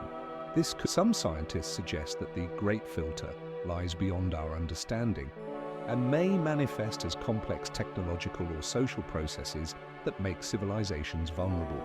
Others believe that the filter has already been passed, and the only successful example of a civilization is humanity. It is intriguing to consider that if the Great Filter lies ahead, it implies that we are facing something catastrophic that could halt our progress. Currently, there are no definitive proofs of the Great Filter's existence, but its concept prompts us to reflect on our future and how we might avoid potential threats. Given that the universe is approximately 13 billion years old and life on Earth emerged around 3.5 billion years ago, it is possible that civilizations on other planets have encountered similar filters at earlier stages of their development. Self-destruction of technological civilizations is one of the darkest and most debated topics in astrophysics and sociology. As civilizations reach a certain level of technological development, they may face numerous threats, including nuclear wars, ecological catastrophes, or unchecked development of artificial intelligence. For instance, according to some scientists, the probability of a nuclear catastrophe has increased with the proliferation of nuclear weapons worldwide, putting the very existence of civilization at risk. Additionally, climate change, caused by human activity, is already leading to catastrophic consequences, from rising sea levels to devastating hurricanes, resulting in mass migrations and conflicts. Furthermore, technological progress often outpaces the moral development of society, leading to tragic outcomes. One of the most well-known theories explaining the absence of traces of ancient intelligent life on Earth is the Great Filter hypothesis, which suggests that at a certain stage of development, civilizations encounter critical threats they cannot overcome. This could explain why, despite the abundance of stars and potentially habitable planets, we do not observe clear signs of other intelligent life forms. This idea raises the question of whether there were ever highly advanced civilizations on Earth that ultimately self-destructed, leaving behind only vague artifacts or disappearing entirely. Research shows that over the past several thousand years, Earth has experienced numerous cultural and technological changes, but no civilization could have survived global catastrophes that may occur in the future. Thus, self-destruction becomes not only a fear of our time, but also a possible answer to the question of why we do not find other evidence of intelligent life in the cosmos. Scientists continue to study this phenomenon, attempting to understand how to avoid repeating history and what measures can be taken to prevent self-destruction. For example, creating international agreements on nuclear weapons control or developing sustainable technologies that can minimize environmental impact could be steps towards saving civilization. It is important to consider that every civilization reaching a certain level of technological advancement faces a choice. Either they find a way to coexist with new threats, or they succumb to self-destruction. There are many theories about how these processes can unfold, and many of them require further study. For instance, possible future scenarios indicate that civilizations have a chance of survival if they can adapt to changing conditions. Scientific research shows that existing technologies can be improved to prevent potential catastrophes. However, it is crucial to remember that reality is often more complex than theory. Sustainable development posits that intelligent species can evolve while maintaining balance with the planet's ecosystems. This implies that civilization must utilize resources without depleting them and minimize negative impacts on the environment. Sustainable development encompasses the use of renewable energy sources such as solar and wind power, which helps reduce carbon emissions. Additionally, waste recycling and transitioning to zero-waste technologies are crucial for preserving natural resources. For instance, some countries have implemented programs for water reuse, significantly reducing its consumption. Furthermore, sustainable development implies social justice, where all segments of the population have equal access to resources and opportunities, fostering harmonious societal development. In this context, cities can be designed as smart ecosystems that integrate natural elements like parks and green zones to enhance quality of life. Studies indicate that such approaches can significantly enhance resilience to climate change and reduce the risk of ecological disasters. Some regions have already seen positive effects from these initiatives, confirming the viability of this concept. Sustainable development is not just a dream, but a necessity for the long-term survival of civilization, ensuring the possibility of existence for millions of years without catastrophic consequences. In this context, continuous monitoring and adaptation to changing environmental conditions are essential, requiring society to be flexible and open to change. Space archaeology is a relatively new and exciting field that combines elements of archaeology and astronomy. It focuses on the study of objects and phenomena related to human activity in space, as well as the traces left by this activity on Earth and other celestial bodies. This discipline allows us to explore how humanity has perceived and interacted with the cosmos over time. The application of modern technologies, such as satellite imagery and geoinformation systems, opens up new horizons for study and analysis. For instance, high-resolution images from orbit can help identify and analyze objects that were previously unnoticed. Space archaeology also helps us understand how different cultures perceived and utilized celestial bodies and phenomena, which can lead to new insights into their beliefs and scientific approaches. Researchers examine various aspects, from ancient beliefs about stars to contemporary plans for colonizing other planets. This opens up the possibility of studying the impact of space research on society, including ethical and philosophical questions that arise during the exploration of space. For example, how does humanity view potential discoveries on other planets or moons, and what consequences might arise from interfering with the ecosystems of other celestial bodies. Thus, space archaeology not only deepens our understanding of the past, but also shapes our vision of humanity's future in the cosmos. Specialists in this field are actively developing new research methods which expand our knowledge of how we can utilize space and what traces our actions leave in the vast expanse of the universe. Search the Lunar. Unlike Earth, where natural processes can destroy or alter artifacts, we can expect that any artificial constructions left on the Moon would be well preserved. Scientists are exploring various methods, such as using high-precision photogrammetric and spectroscopic analyses to detect anomalies or unusual shapes that could indicate the presence of technologies created by intelligent beings. For instance, in the early 2000s, some astronomers began closely examining images from the Apollo missions and more recent satellites, such as the Lunar Orbiter, to identify structural elements that do not have a natural origin. Additionally, recent missions, such as China's Chang'e and India's Lunar Orbiter, have provided new data that could either confirm or refute hypotheses about the existence of such structures. These studies are not just of interest to astronomers, but also to historians, as they may shed light on questions about whether there were ever civilizations on the Moon capable of building complex structures. Experts are asking, if such structures do exist on the Moon, how would this change our understanding not only of lunar history, but of human history as a whole? Each new analysis and discovery could bring unexpected revelations that challenge our conventional views of our place in the cosmos. An important part of this process is comparing the found data with historical records and mythologies that may indicate possible contacts with extraterrestrial civilizations. There are even theories that ancient cultures might have possessed knowledge of the Moon that is now lost. For example, ancient Egyptians and Mesoamerican peoples built their temples and pyramids in alignment with lunar cycles, suggesting a deeper connection to the Moon than we previously thought.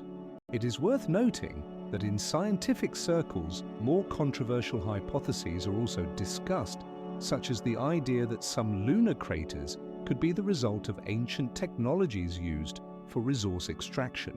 Research continues, and each new step in this direction could open up entirely new horizons for understanding not only the Moon, but also the very concept of civilization. Scientists continue to analyze data from space probes and meticulously study the lunar surface to find these possible signs. The search for signs of life on Mars has become one of the most captivating challenges for scientists. Scientific missions like Curiosity and Perseverance are actively studying the Martian surface and atmosphere, collecting samples and data. Research has shown that billions of years ago, Mars had a warmer climate with rivers and oceans, creating suitable conditions for the development of complex forms of life. For instance, scientists are also studying methane in the atmosphere, which could indicate biological activity. Currently, seasonal fluctuations in methane concentration have been observed, raising questions about possible microbial processes. Additionally, the Mars 11 mission plans to send a probe to investigate the planet's subsurface layers in search of potential artifacts. Such research aims to understand how life might have evolved on Mars and what technologies could be used for its study. Investigations continue, and each new day brings fresh data that could alter our understanding of the red planet. One of the most intriguing directions in astronomy is the search for altered asteroids and other small bodies in the solar system that may contain traces of activity by technologically advanced beings. Scientists hypothesize that some asteroids could have been artificially modified for resource extraction, opening new horizons in understanding the possible existence of extraterrestrial civilizations. For instance, in the 21st century, astronomers discovered several objects exhibiting anomalous trajectories and compositions different from typical asteroids. One such object, known as Oumuamua, was discovered in 2017 and sparked intense debates about its origin. Some researchers suggest that its shape and speed could indicate that it is not just a natural object, but something artificial. Additionally, so-called near-Earth objects, such as asteroids Apophis and Bennu, are attracting the attention of scientists as potential targets for study. These objects are already being investigated to detect signs of manipulation or changes in their structure. Further research continues, and current missions like Psyche, directed to the asteroid of the same name, will help gather data on the composition and possible history of these objects. Scientists hope that the analysis of materials from such targets will provide clues about what traces of extraterrestrial activity might look like. It is important to note that each new discovery can change our understanding of how technologies might have developed on other planets and asteroids. For example, if structures resembling processed surfaces or even remnants of equipment are found on an asteroid, this could be a breakthrough in astrobiology and cosmology. Each new material analysis will allow scientists to form a clearer picture of how advanced civilizations might have interacted with the surrounding cosmos. Currently, it is known that some asteroids contain rare metals such as platinum and gold, which also underscores their potential value for future technologies. Planetary engineering is a concept that involves altering the conditions on other planets and celestial bodies to create a more habitable environment. This idea stems from humanity's desire not only to explore, but also to inhabit other worlds. Unlike, for instance, these ideas spark numerous debates among scientists and philosophers regarding the ethical and practical aspects of such changes. One of the key questions remains: how ready is humanity to take responsibility for interfering with the natural processes of other planets? In this context, planetary engineering can be seen as a means of expanding the boundaries of human civilization, offering new frontiers for exploration. However, despite the ambition of these ideas, they require careful consideration and an understanding of potential consequences. Strategies for altering planetary climates could lead to unpredictable results, so it is crucial to conduct thorough research and planning before taking actual steps. For instance, if we consider the planet Mars, terraforming could involve creating an artificial atmosphere to raise temperature and pressure, as well as introducing genetically modified organisms capable of surviving in low humidity and high radiation conditions. The introduction of new plants and animals can result in entirely new ecosystems that influence the lithosphere, hydrosphere, and atmosphere. For example, plant roots can alter soil composition, and their decomposition can affect the carbon cycle. Additionally, creating large bodies of water to increase humidity can also change the local climate, thereby influencing geological processes such as erosion and sediment accumulation. As a result of these changes, new landforms may appear on the planet's surface, serving as evidence of the manipulations performed. For instance, changes in the distribution of soil layers can be recorded in sedimentary rocks, and changes in atmospheric composition can be reflected in geochemical data. This process can take centuries, but the results may be visible on a geological scale. One example is an artificial satellite that could orbit the planet for thousands of years, collecting data on climate and atmosphere. Such satellites could not only transmit information, but also be part of complex communication systems. Additionally, orbital rings composed of millions of artificial objects could serve as not only elements of infrastructure, but also as symbols of civilizational progress. These rings might provide energy transfer or serve as protection against cosmic threats. Furthermore, the concept of space elevators is another ambitious project that could significantly impact the development of civilization. Such structures would not only serve as transportation routes, but also as symbols of scientific and technological progress. With space elevators, the cost of launching cargo into orbit could be significantly reduced. Scientific theories suggest that such megastructures could leave traces even after the disappearance of the civilization itself. For instance, all this information could be preserved in future sedimentary layers, allowing archaeologists and geologists of the future to study the traces of a highly advanced civilization. Observing the formation of such structures can reveal the technological level of the society that built them and its ability to construct on a cosmic scale. Archaeologists could discover not only physical remains but also changes in the chemical composition of the atmosphere caused by the activity of this civilization. Fractal architecture is a concept based on the repetition of similar forms and structures at different scales, allowing for the creation of buildings and structures that harmonize with the surrounding natural environment. This architecture can take the form of natural elements such as trees, stones, or even clouds, where each repetition of the structure creates a sense of unity with the natural surroundings.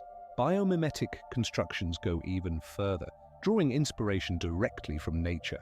Architects working in this field strive to create objects that not only resemble natural forms externally, but also utilize similar mechanisms to achieve resilience and energy efficiency.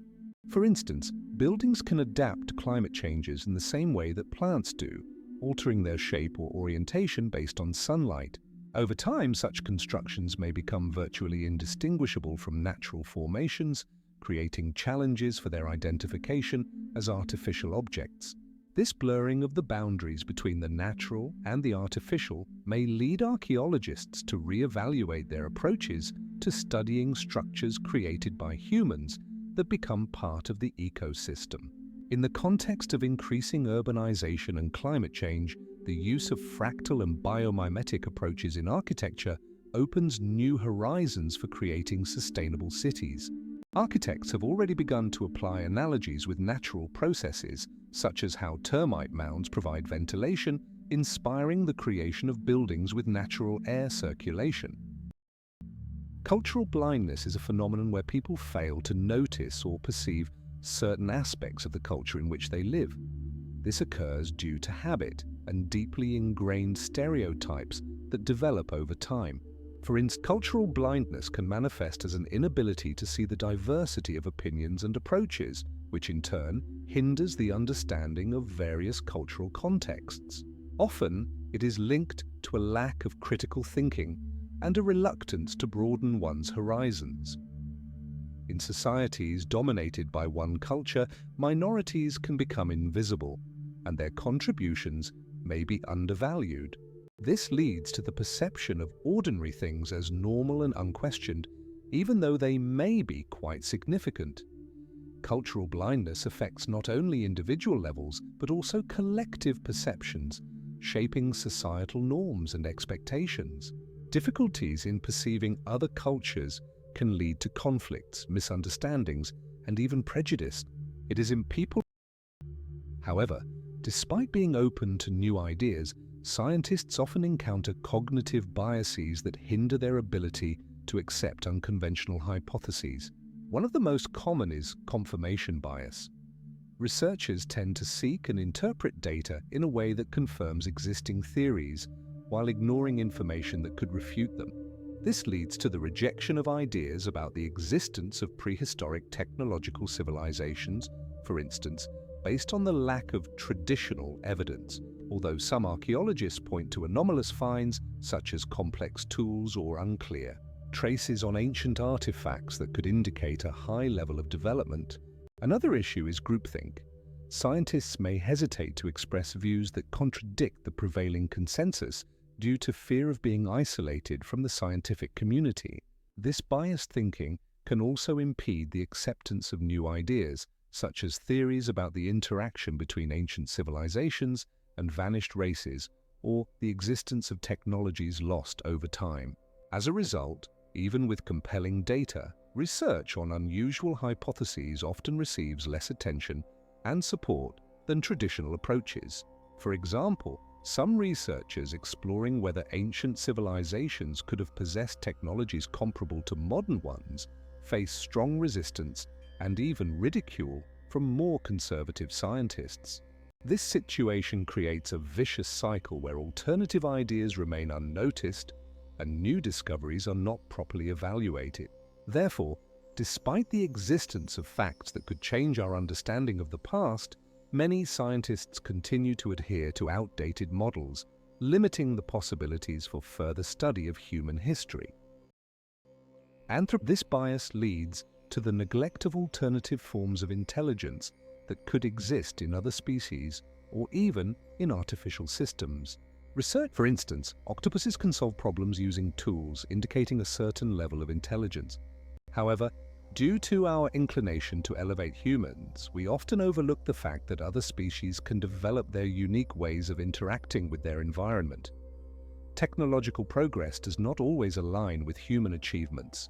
Intelligent systems based on artificial intelligence can perform complex tasks once considered the domain of humans, such as playing chess at the level of a grandmaster or analyzing big data. This raises significant questions about how we define intelligence and technological progress. We may overlook the fact that the world is filled with various forms of life, each with its unique adaptations and survival methods. This diversity of intelligence and technologies challenges the universality of our human experience. Continuing to study human history, it is important to consider not only our achievements but also the possibility of the existence of other forms of intelligence that could offer alternative paths of development. In this context, it is worth remembering that in ancient civilizations such as Mesopotamia or India, there existed highly developed societies that used their unique technologies and knowledge to achieve progress different from ours. The problem of recognizing technologies that are radically different from modern ones lies in the fact that we often view ancient civilizations through the prism of our own notions of what constitutes technology. For instance, many archaeologists, if in our understanding, progressive technology implies the use of metals, electronics, or complex machines, we may fail to notice that, for example, the ancient Incas built their roads and aqueducts using stones and human labor, which was sufficient for their needs. However, there are deeper aspects to consider.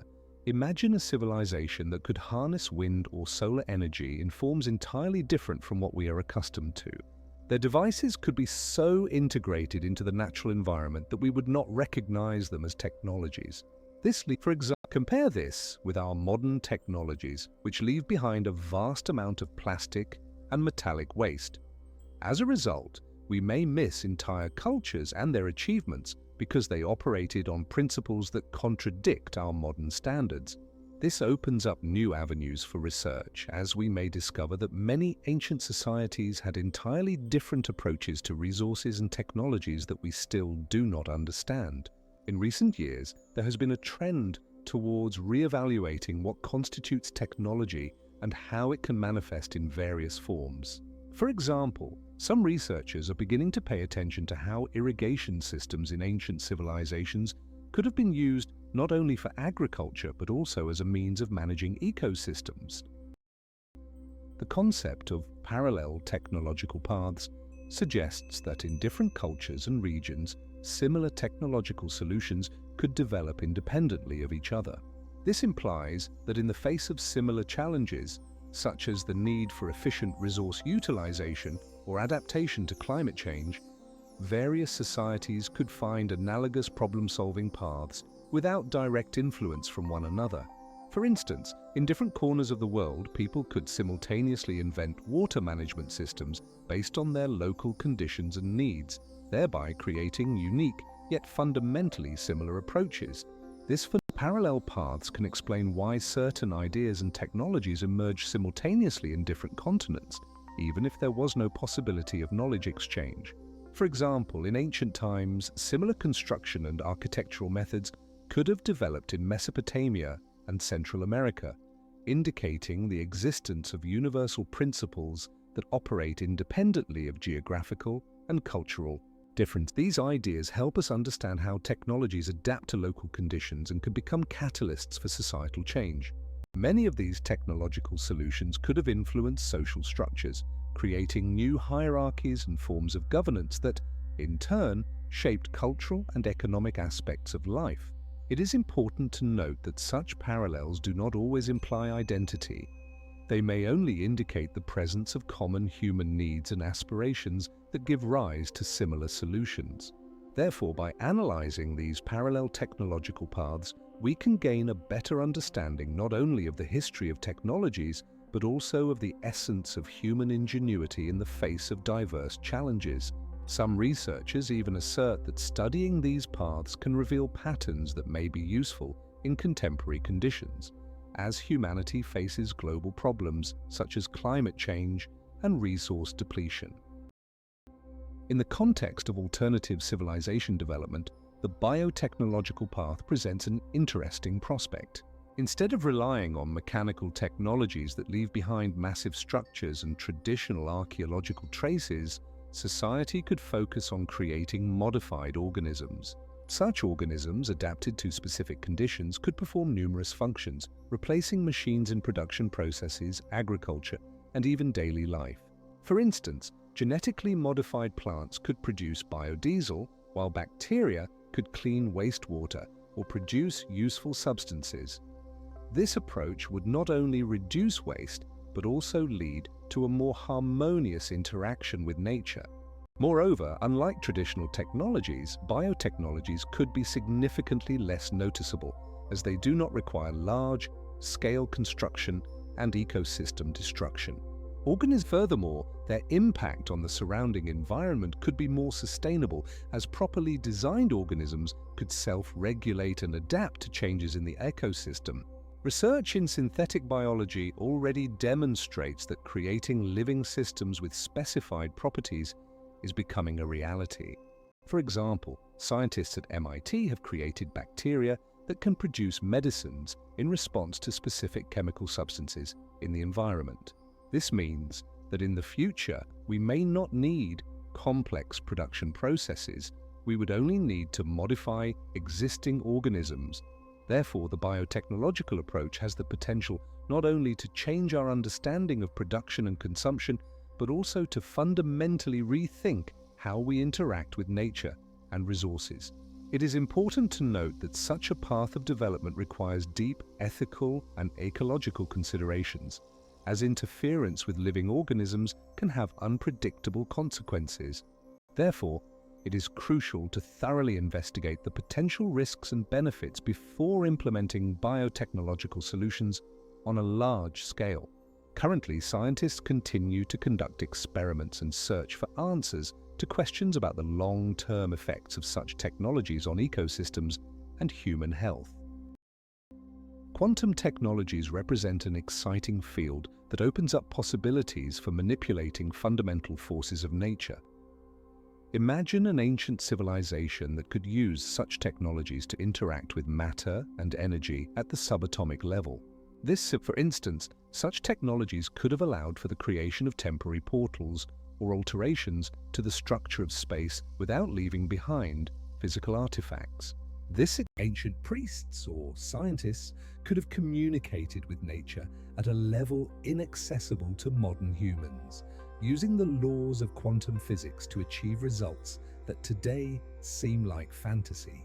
Some researchers suggest that such manipulations could include the ability to alter gravitational fields or time flows, leading to the creation of technologies based on principles we are only beginning to understand. These ideas are actively discussed in scientific circles, but they currently lack clear evidence. However, there are numerous theories about how such technologies could have influenced the development of society, its religious and cultural aspects.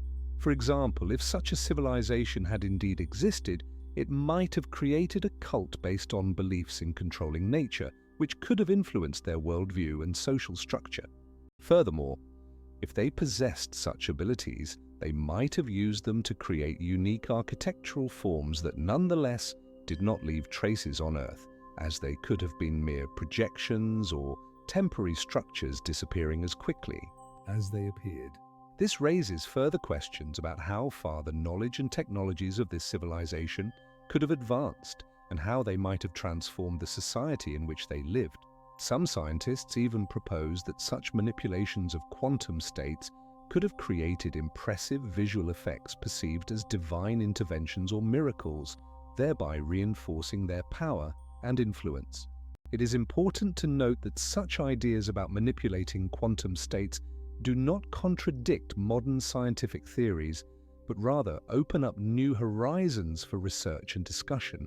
For example, experiments on entanglement and immediate interaction of particles over long distances show that in the quantum world, laws operate differently from those we observe in everyday life. Each new step in these studies can shed light on what is truly possible within the framework of quantum physics and how it might have been applied in ancient times. Among the intangible technologies that could have been developed by intelligent beings, several key areas stand out based on information and consciousness. First, there are communication technologies that allow the transmission of knowledge and ideas without the need for physical objects. For instance, in ancient times, there could have been information transmission systems using sound signals, gestures, or even mental images that leave no trace in the geological record. Second, one can consider technologies for the transmission and storage of knowledge in the form of oral traditions and myths. These intangible structures, passed down from generation to generation, could contain profound philosophical ideas and practical advice, leaving no material artifacts behind. Additionally, collective consciousness, where a group of intelligent beings unites their thoughts and ideas, creating something greater than the sum of individual opinions, is worth mentioning. This could manifest in rituals and practices that are not fixed in material form, but have a significant impact on society. Furthermore, it is possible that intelligent beings could develop internal technologies aimed at altering and managing their consciousness, such as meditation or visualization, which help achieve deep states of perception without the need for external objects. Ultimately, such technologies could address numerous challenges related to survival and development, relying solely on intangible aspects of life.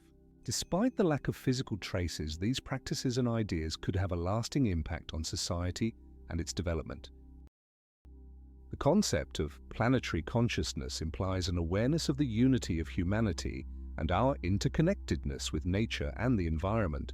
It suggests that we are not just separate entities, but part of a global ecosystem where each of our steps and decisions affects others. This understanding can arise from recognizing contemporary environmental challenges such as climate change, ocean pollution, and resource depletion. In such conditions, where national borders become increasingly arbitrary, it is important to see not only one's own country, but the planet as a whole, where we all play our part. This perspective helps to realize that actions aimed at improving life in one part of the world can have a positive impact on another. For instance, reforestation projects in one country can reduce carbon levels in the atmosphere, benefiting everyone, regardless of their location. In this context, planetary consciousness is not just a philosophical concept, but a practical approach to addressing global problems. People who recognize their connection to the rest of the world begin to act more responsibly, making decisions that consider not only their personal interests, but also those of future generations. As a result, a new form of collective consciousness emerges, which encompasses both individual and shared interests. Research indicates that the development of such consciousness can contribute to improving the quality of life and creating more sustainable communities worldwide. The Gaia hypothesis, proposed by James Lovelock in the mid-20th century, posits that Earth operates as a single, self-regulating organism, where all living and non-living components are interconnected and influence each other. Lovelock suggested that the biosphere, atmosphere, hydrosphere, and lithosphere function in harmony, maintaining conditions favorable for life. For instance, the levels of oxygen, carbon dioxide, and temperature on the planet are regulated not only by physical processes, but also by the activities of living organisms. This leads to the idea that Earth may possess a kind of planetary intelligence that ensures the balance and stability of ecosystems. However, this hypothesis is controversial among scientists. Some consider it too anthropomorphic, while others emphasize the importance of the interconnectedness of all system elements. Lovelock also noted that if humanity continues to disrupt the ecological balance, it could lead to catastrophic consequences, demonstrating that the actions of one species can affect the entire planet. This concept opens the door to discussions about how much humanity understands its role in the global ecosystem and how capable we are of influencing planetary processes. It is worth noting that Lovelock's ideas have inspired numerous studies in ecology and climatology, encouraging scientists to explore deeper connections between Earth's components. For example, some scientists are currently investigating how microbes in soil can influence the carbon cycle, which is another example of how life on Earth can interact with the non-living world. Microbiological collective intelligence is a hypothetical concept based on the interaction of trillions of microorganisms that, acting together, can form a global neural network. This idea suggests that microbes in symbiosis can exchange information and respond to changes in their environment, much like neurons in the human brain exchange signals. For instance, bacterial colonies can coordinate their actions in searching for food or protecting against threats, using chemical signals to transmit information.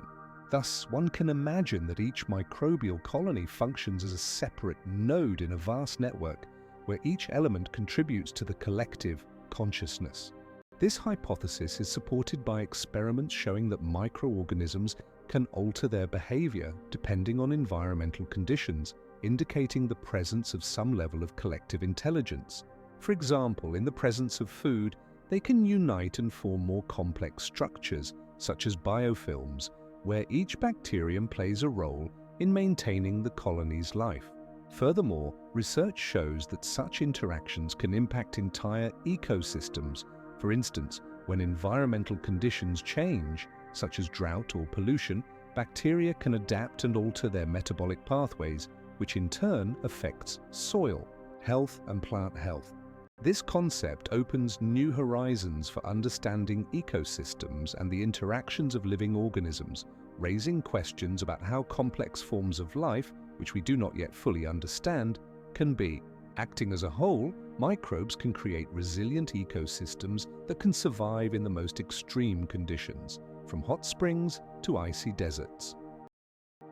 Fungal mycelial networks, which have existed for hundreds of millions of years, represent an astonishing manifestation of nature, capable of serving as the foundation for a planetary communication system.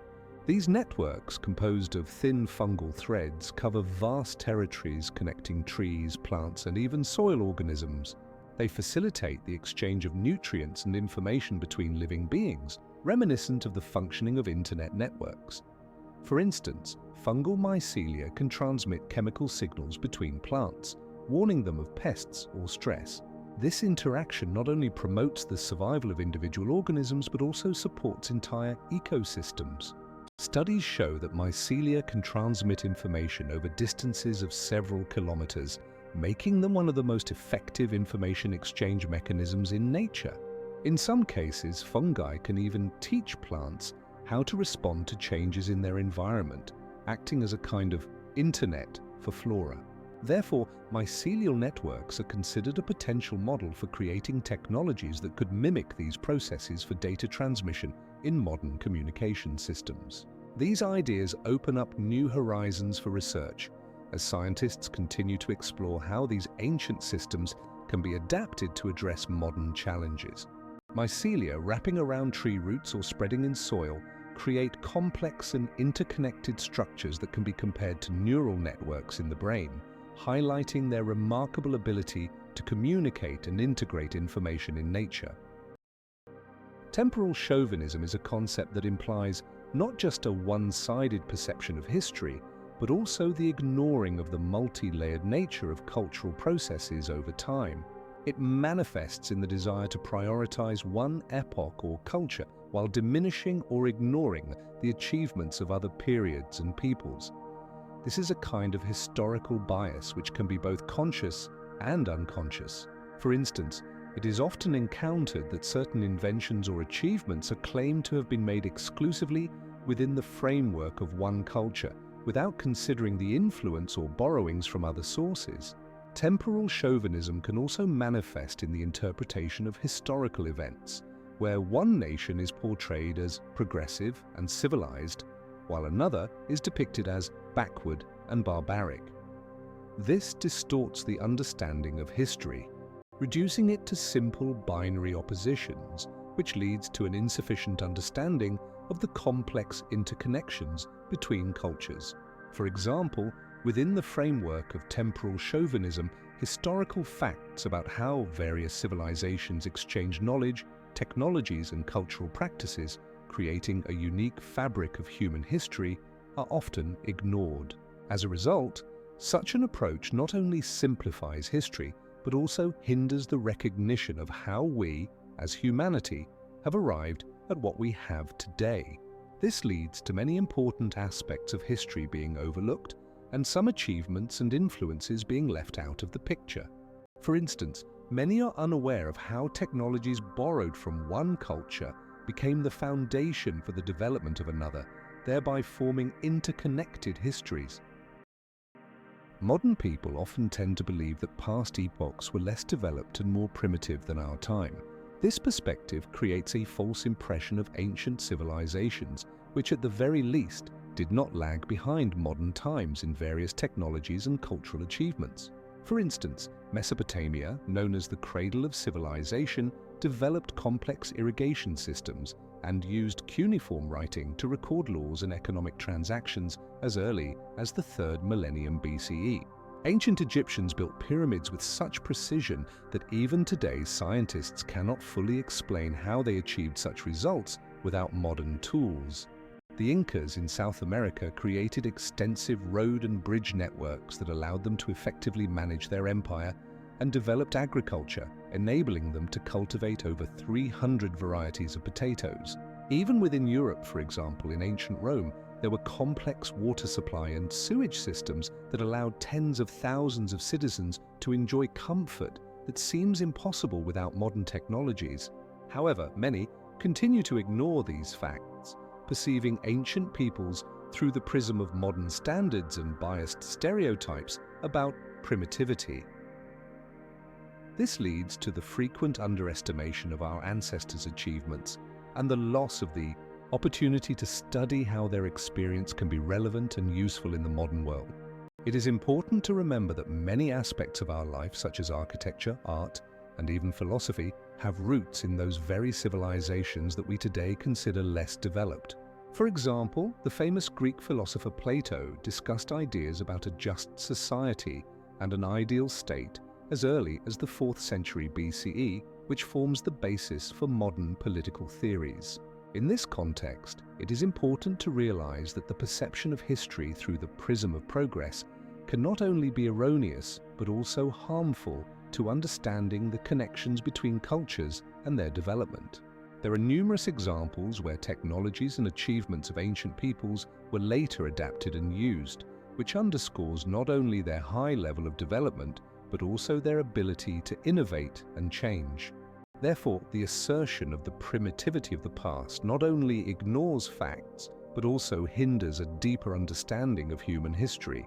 It is worth noting that in the 19th century, historians and archaeologists began actively exploring the ruins of ancient cities such as Mesopotamia and Egypt, which led to the discovery of numerous amazing artifacts confirming the high level of development of these civilizations.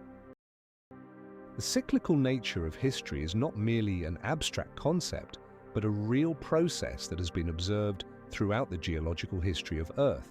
Technological societies arise, reach their peak of development, and then often encounter crises that can lead to their decline. The Maya civilization, for instance, achieved high levels of astronomy and architecture, but ultimately faced ecological catastrophes and internal conflicts, which led to its collapse. Similar processes can be seen in other societies, such as the Roman Empire, where economic problems and external invasions served as catalysts for its destruction. Researchers studying these phenomena note that cycles of rise and fall can occur not once or twice, but repeatedly. It is intriguing that some researchers even suggest that the contemporary society might be on the brink of another cycle of decline if issues related to climate change and resource dependence are not addressed. In this context, it is worth noting that each new civilization that arises after the fall of the previous one often adopts and adapts the technologies and knowledge of its predecessors, creating an illusion of continuity, although history is, in fact, a complex mosaic process filled with ups and downs. Thus, from ancient times to the present, we can observe how certain technologies disappear, while others emerge, sometimes within the same region. For example, during the Middle Ages, many achievements of the Roman Empire were lost, but in the Renaissance they became relevant again and were renewed. This phenomenon underscores that history is not linear, but a complex interwoven pattern where each event influences the next. Against this backdrop, the geological history of the planet also reminds us that changes occur not only in society but also in the Earth itself. Tectonic movements and climatic changes also contribute to the formation of conditions for life and the development of civilizations. For instance, ice ages significantly altered the landscape and climate of Earth, which, in turn, influenced the availability of resources and the migration of peoples. This highlights that the history of humanity is closely intertwined with the history of the planet, and cycles of societal development and decline are just one aspect of a broader picture. It is important to consider that understanding these cycles can help us avoid repeating past mistakes. Archaeologists and historians continue to study these processes to better understand how societies developed and what the future might hold. For example, research shows that the resilience of societies often depended on their ability to adapt to changing conditions, whether it was changes in climate or social upheavals. The concept of forgotten knowledge suggests that many significant achievements and practices of past civilizations could have been lost due to catastrophic events, mass migrations of peoples, or cultural collapses. For instance, after the fall of the Roman Empire in the 5th century, a substantial portion of technologies and knowledge, such as aqueducts and road systems, was forgotten or lost, leading to what is known as the Dark Ages. Global catastrophes, like the eruption of the Toba volcano around 70,000 years ago, could have wiped out entire cultures, leaving only fragments of knowledge. Migrations caused by wars, famine, or climate change also contributed to the loss of information, as people took only the most essential items with them, leaving behind a rich cultural heritage. Cultural collapses, such as the fall of the Maya civilization in the 11th century, could have led to the disappearance of written sources and knowledge about agriculture, architecture, and astronomy. As a result, the history of many peoples remained unwritten, and we can only speculate about their achievements based on archaeological finds and fragments of texts that have been preserved.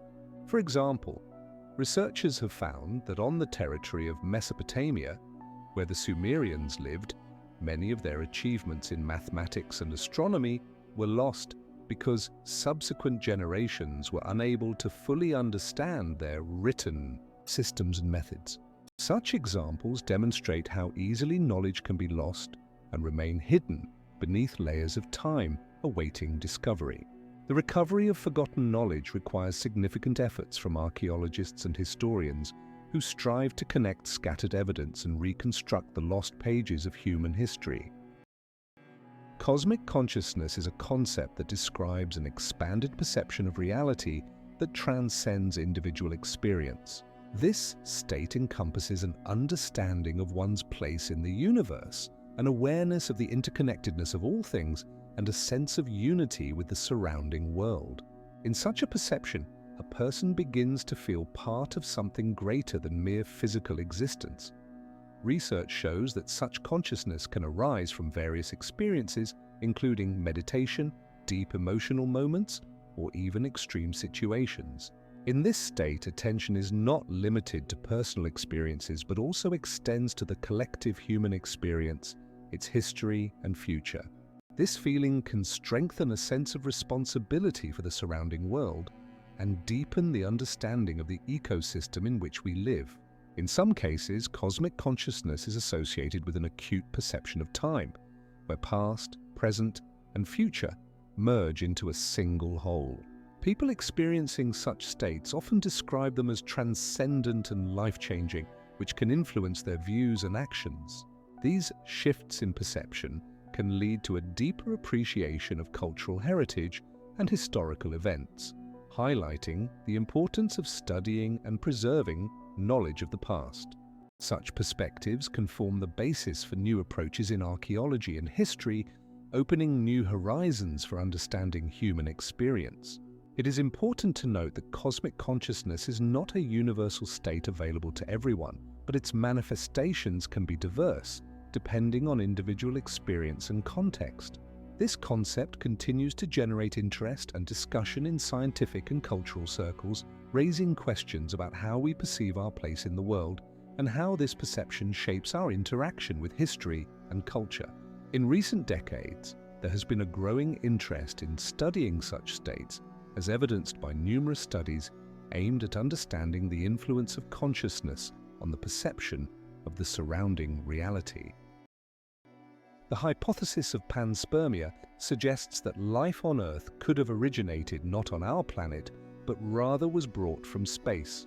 This theory posits that microorganisms or even more complex forms of life could have reached Earth via meteoroids or comets. For instance, in 2012, scientists found amino acids in a meteorite that fell in Antarctica, which are the building blocks of life.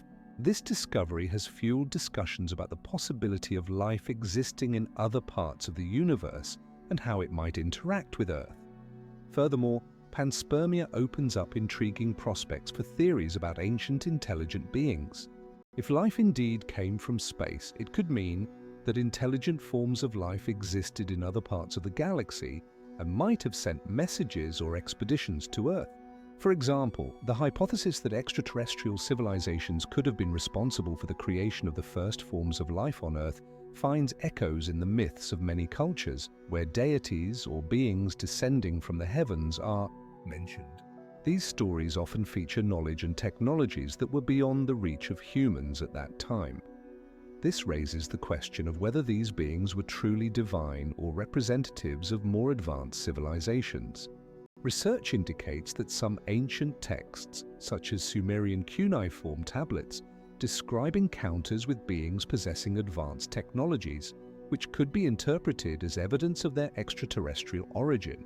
Current astronomical research continues to search for exoplanets in habitable zones, further fueling interest in the possibility of life beyond Earth. In this context, it is worth noting that in 2020, astronomers discovered an exoplanet located in the habitable zone of its star, which again drew attention to the search for extraterrestrial life. The concept of cosmic consciousness posits the existence of a unified consciousness that encompasses the entire universe, manifesting in various forms of life on different planets. This idea emerged in the mid-20th century and is actively discussed within philosophy, science, and even in literary works. The central hypothesis is that consciousness can exist in multiple material forms, from the simplest organisms to highly developed civilizations. For instance, some scientists suggest that consciousness may be an integral part of matter itself, making it possible in any part of the cosmos where life conditions are present. In this context, one can consider the phenomenon of collective consciousness, where the thought processes of individual beings coalesce into something greater than the sum of their parts. This approach can be observed in ants, bees, and other social insects, where individual actions lead to complex collective decisions. Some researchers link the concept of cosmic consciousness to quantum mechanics, asserting that consciousness can influence matter at the level of elementary particles. This could mean that not only human consciousness but also the consciousness of other beings can interact with the surrounding world at a deep level. Theoretically, this opens doors to numerous possibilities, from the creation of artificial intelligence to the search for extraterrestrial civilizations that may be completely unlike us. Such reflections prompt us to consider what forms of life might exist in the most remote corners of the universe and how they might be connected to our own existence. In 2021, astronomers detected signals from a region of space that could potentially be evidence of the presence of intelligent beings, further fueling interest in this topic. Quantum entanglement is an intriguing phenomenon that could be the key to understanding the transmission of information between intelligent beings across vast cosmic distances. This phenomenon was first described by Albert Einstein, who referred to it as spooky action at a distance. when two particles become linked in such a way that the state of one immediately influences the state of the other, regardless of the distance between them. For instance, if one particle changes its state, another particle, even if it is millions of light years away, will change instantaneously. This suggests that intelligent beings might use quantum entanglement as a means of communication, bypassing the limitations of traditional technologies such as radio or lasers, which require time for signal transmission. Researchers have already conducted experiments demonstrating that entangled particles can transmit information at incredible speeds, opening doors to theories about interstellar communication. Moreover, this phenomenon does not require a physical carrier of information, making it particularly appealing for communication in space, where distances are immense.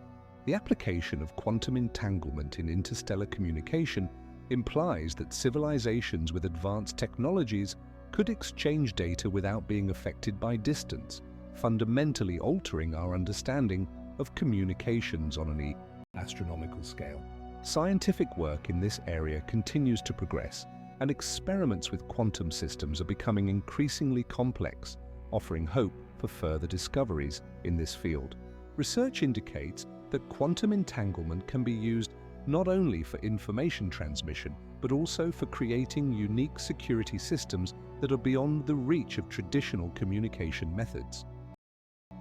The question of ancient civilizations raises numerous philosophical aspects, not only related to their technological achievements, but also to their worldviews. For instance, how they perceived the world around them, what their concepts of time and space were, and how these influenced their daily lives. Ancient societies often link their culture to natural cycles, which was reflected in their architecture, religion, and even their art. Take the Egyptians, for example. Their beliefs about the afterlife and their veneration of gods determined not only the architecture of their pyramids, but also their daily rituals. For the Sumerians and Akkadians, solemn ceremonies and festivals were not just entertainment, but an essential part of their social structure and understanding of their place in the world. On the other hand, in ancient Greek culture, philosophical reflections on the nature of humans and society became the foundation for many scientific and cultural achievements, shaping ideas about democracy and law. It is fascinating that each civilization developed its unique symbols and myths, which served not only to explain the surrounding reality, but also to unite people within a community. This prompts us to consider how ideas and beliefs shaped societal structures and influenced the development of history as a whole.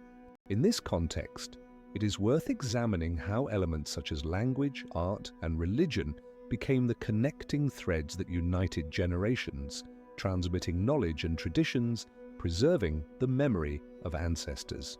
These aspects not only enriched the cultural heritage of civilizations, but also formed their identity, determining how they perceived and responded to changes and challenges of time. For example, in Mesopotamia, mythology was an integral part of their culture, while in India, philosophical and religious texts served as the basis for understanding the place of humans in the cosmos. These cultural codes allowed people to meaningfully interact with the world, create their own concepts of life and death, and understand what justice and order are.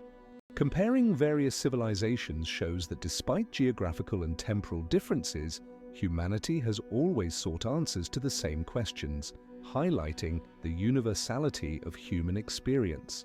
In this context, it is worth noting that each civilization left behind unique artifacts and monuments, which serve not only as evidence of their achievements, but also as important sources of information about how they perceived and interpreted their reality. Archaeological finds, such as cave paintings or ancient texts, allow us to look into the minds of these people, giving us insight into how they lived, dreamed, and fought for their place in history. Considering the hypothesis of multiple occurrences and disappearances of intelligent life on Earth raises existential questions that challenge our understanding of time and evolution. If intelligent life has appeared on the planet multiple times, what does this imply about the fate of human existence? can we consider ourselves unique if there were other intelligent civilizations in the past about which we know nothing? What were the causes of their disappearance? Were they natural disasters, climate changes, or perhaps internal conflicts leading to self-destruction? Is it meaningful to ask how we can avoid the fate of our predecessors? These reflections raise numerous dilemmas about our place in the planet's ecosystem and whether we can learn from past mistakes. How aware are we of the fragility of our existence, and what role do technological advancements play in this? Each new step in science and technology can either extend our life or lead to unforeseen consequences. It is easy to forget that every civilization reaching a certain level of development faced a choice to continue evolving or to stop. In this context, it is important to consider how we can use our experience to create a sustainable future. The evolution of intelligence is not just a biological process, but also a social, cultural, and technological one. How can we avoid the errors that led to the decline of previously existing intelligent species? These questions remain open, and it is up to us to find answers.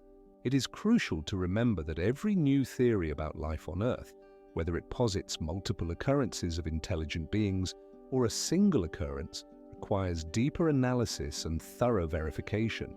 Scientists continue to study archaeological findings to understand the traces left by vanished civilizations and how this can influence our understanding of the future. The concept of cosmic solitude suggests that humanity is alone in the universe, making our existence unique. This idea has drawn the attention of scientists and philosophers, sparking debates about the possibility of other intelligent beings.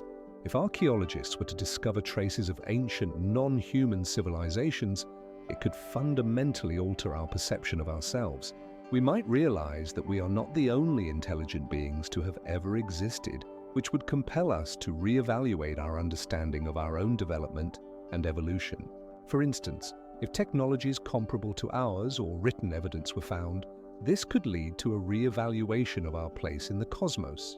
People often view themselves as the pinnacle of evolution, but evidence of another intelligent life form could challenge this notion.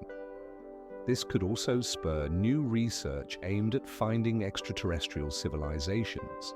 Moreover, if such civilizations did exist, it would raise questions about why they disappeared and what we can do to avoid their fate. Scientific research indicates that many planets in our galaxy could be habitable, making the probability of other intelligent beings not insignificant. However, despite all efforts, we have not yet found irrefutable evidence of their existence. The possibility that we may not be alone raises numerous questions about our future and our responsibility towards the planet. The discovery of traces of other civilizations could not only change our understanding of the cosmos, but also have a profound impact on our culture and philosophy. It could spark a new wave of interest in astronomy, philosophy, and even ethical questions related to future space exploration. Scientific theories about the origin of life on Earth might also be revised in light of such discoveries, adding another layer to our understanding of life in general. One of the most striking examples is the search for exoplanets that could support life. Such research is already underway using powerful telescopes. Philosophical aspects of cosmic heritage raise significant questions about our responsibility as a rational species that has embarked on the path of space exploration. We, modern humanity, are the continuators of a line of rational life that has existed on Earth for millions of years, and this heritage obliges us to treat the surrounding world with care. Ancient civilizations such as the Sumerians or the Maya have left us not only architectural monuments but also philosophical ideas about the place of humans in the universe. Their concepts of the cosmos, the cyclicity of time, and the connection with nature create a context in which we can understand our actions. It is in modern technologies such as artificial intelligence and genetics open up boundless horizons for us, but also raise doubts about the moral and ethical boundaries of our influence on life. We must ask ourselves, how will our decisions today affect the lives of future generations? In this context, cosmic heritage becomes not just an abstract concept, but a real basis for contemplation about how we can harmoniously coexist with the surrounding world, and possibly other forms of life that may exist beyond our planet. Ancient philosophers asked questions about the meaning of life and our place in the cosmos, and these searches can be relevant for us as well. We must realize that as we explore the depths of the cosmos, we are also exploring the depths of ourselves and our moral compass. This journey opens up not only physical horizons but also internal boundaries that need to be re-examined. Scientific research in the fields of astrophysics and exobiology underscores that we are on the threshold of new discoveries that could change our understanding of life as a whole. Each new step in the exploration of the cosmos is not just a step towards new planets, but a step towards understanding the responsibility we bear for our heritage and future. We must remember that as we explore other worlds, we are also obliged to protect and preserve our own. Questions about how we can use our knowledge and technologies for the benefit of all humanity and other possible forms of life become increasingly relevant. Scientific achievements should go hand in hand with the moral development of humanity so that we do not repeat the mistakes of the past. It is important to consider that our cosmic heritage includes not only achievements but also errors that we must remember in order not to repeat them. We live in a unique time when we have the opportunity to set new standards for future generations based on the lessons of history that we have inherited from our ancestors. Each step in the study of the cosmos is a step towards understanding ourselves and our place in the boundless expanses of the universe. We ourselves can become part of this heritage, and our responsibility is to make this heritage positive. Reflections on our heritage and responsibility in the context of the cosmos can lead to new philosophical searches that, in turn, will influence our perception of life on Earth and beyond. Technological achievements should serve not only to expand our influence but also to preserve the values that we have inherited from previous generations. In this context, the study of space becomes not just a scientific process, but also an important philosophical approach to understanding who we are and where we are moving as a species. Questions concerning consciousness and reason become particularly pertinent when we begin to ponder the possibility of non-human forms of intelligence existing on Earth in the distant past. For instance, some researchers propose the hypothesis that our planet may have hosted highly advanced civilizations that were not part of humanity, such as ancient life forms with awareness and complex social structures. These theories give rise to numerous metaphysical questions. What is reason? What are its limits? Can other forms of life, such as extraterrestrial beings, possess consciousness similar to ours, or is it fundamentally different? Comparing various forms of intelligence also raises questions about how we define reason. In the course of studying such topics as parallel evolution and possible forms of life that could exist in conditions different from ours, researchers are forced. Some scientists even suggest that ancient creatures like dinosaurs or early mammals could have possessed forms of intelligence that we are unable to adequately assess, as their perception of the world and ways of interacting were fundamentally different. For example, recent discoveries that birds can exhibit complex behavior previously thought to be exclusive to mammals challenge our notions of the boundaries of reason. This also raises the question of how we interpret the traces left on Earth and what they can tell us about possible forms of consciousness that existed before humans appeared. Concurrently, research into phenomena such as collective insect behavior or sociobiology shows that reason can manifest in various forms that we do not always see through the prism of human perception. In this context, it is worth considering theories about the possible existence of extraterrestrial civilizations that may have left their traces on Earth but remained unnoticed due to our limited understanding of reason. Some scientists even wonder if these civilizations could have influenced our development, remaining in the shadows, and how this could affect our self-image. Scientific research in this area continues to evolve, opening new horizons for discussing the metaphysical aspects of consciousness and intelligence. The ethical aspects of searching for and studying the remains of ancient civilizations spark numerous debates among scientists and researchers. The primary question is the respect for the cultural heritage of extinct intelligent species. For instance, excavations in Mesopotamia often face criticism because archaeologists do not always consider the interests of the local population and its heritage. Research shows that many artifacts discovered during excavations can have sacred significance for local communities, and their improper handling can lead to conflicts. It is also important to note that many ancient civilizations, such as the Maya or Incas, left behind not only material traces but also spiritual ones, which can be equally valuable. For example, in this context, the question arises, how can researchers preserve the authenticity and integrity of cultural heritage without causing harm? It is crucial to remember that each discovered treasure or ruin is not just an object of study, but a part of history connected with the lives and beliefs of people who once inhabited this land. This requires not only professionalism from scientists, but also a high degree of responsibility. In some cases, such as in China, the government even imposes restrictions on excavations to preserve cultural values for future generations. Additionally, many researchers are currently actively discussing the need for cooperation with indigenous peoples and respectful treatment of their culture, which is becoming an important part of modern archaeological practices. One striking example of this approach is working with tribes in the Amazon, where researchers work not only with artifacts, but also with local mythology and traditions to better understand the context of ancient discoveries. This interaction helps not only in archaeology but also in strengthening ties between scientists and local communities. Therefore, the ethical aspects of researching ancient civilizations require a comprehensive approach that considers both scientific interests and cultural rights. It is important to remember that each discovery can contain unique knowledge about the past, and it should be approached with respect and responsibility.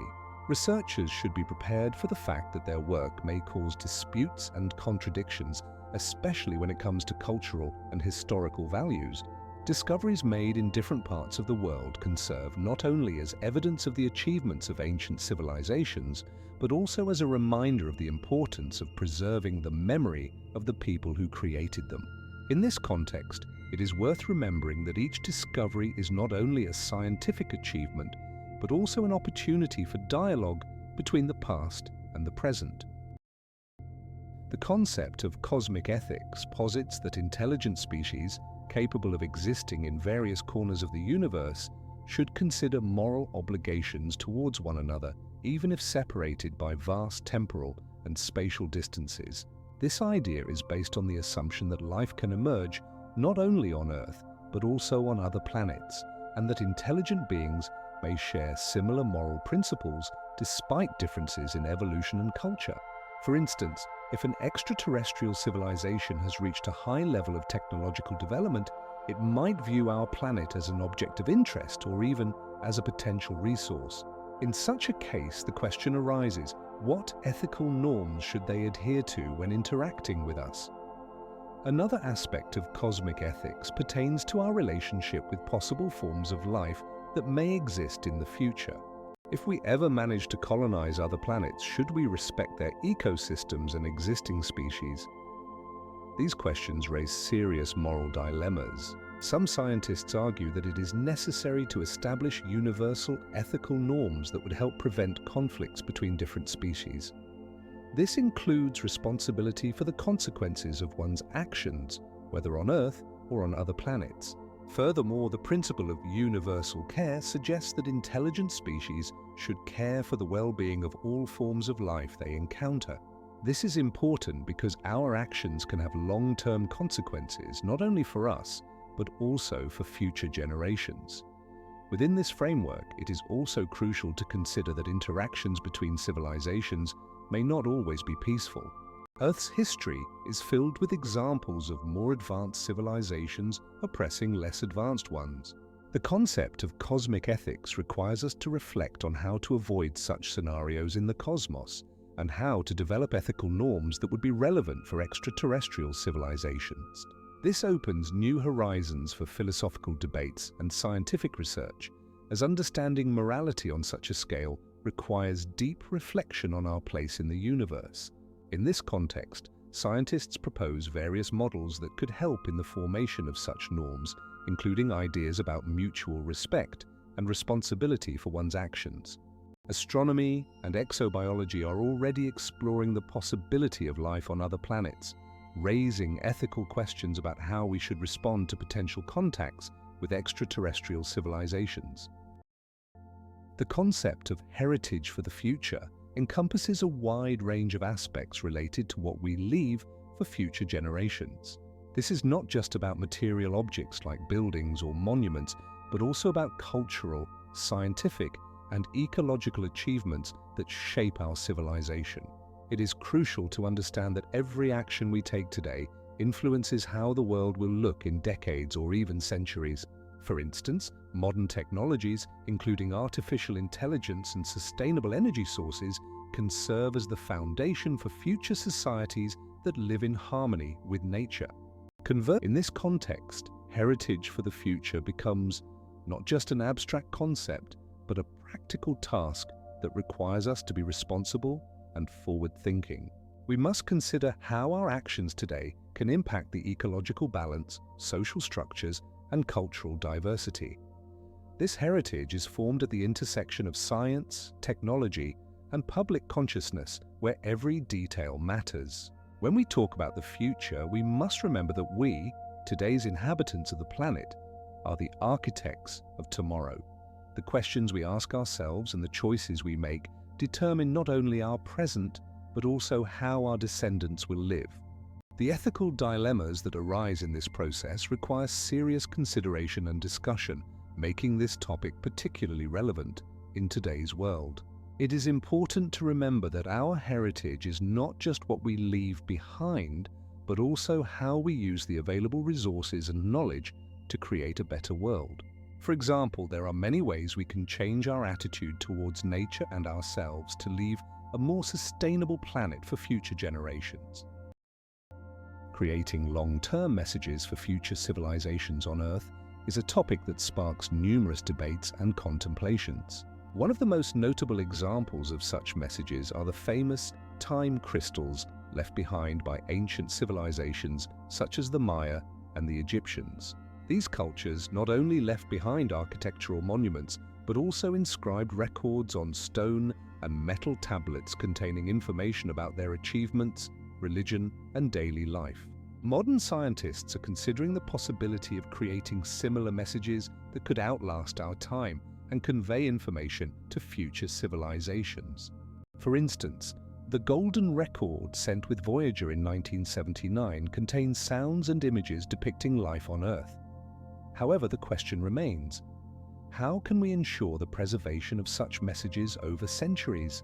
Some researchers propose using materials that can withstand the effects of time, such as titanium or ceramics, and developing technologies to preserve information in digital form. More radical ideas include creating time capsules that would be buried in secure locations, protected from natural disasters and human activity.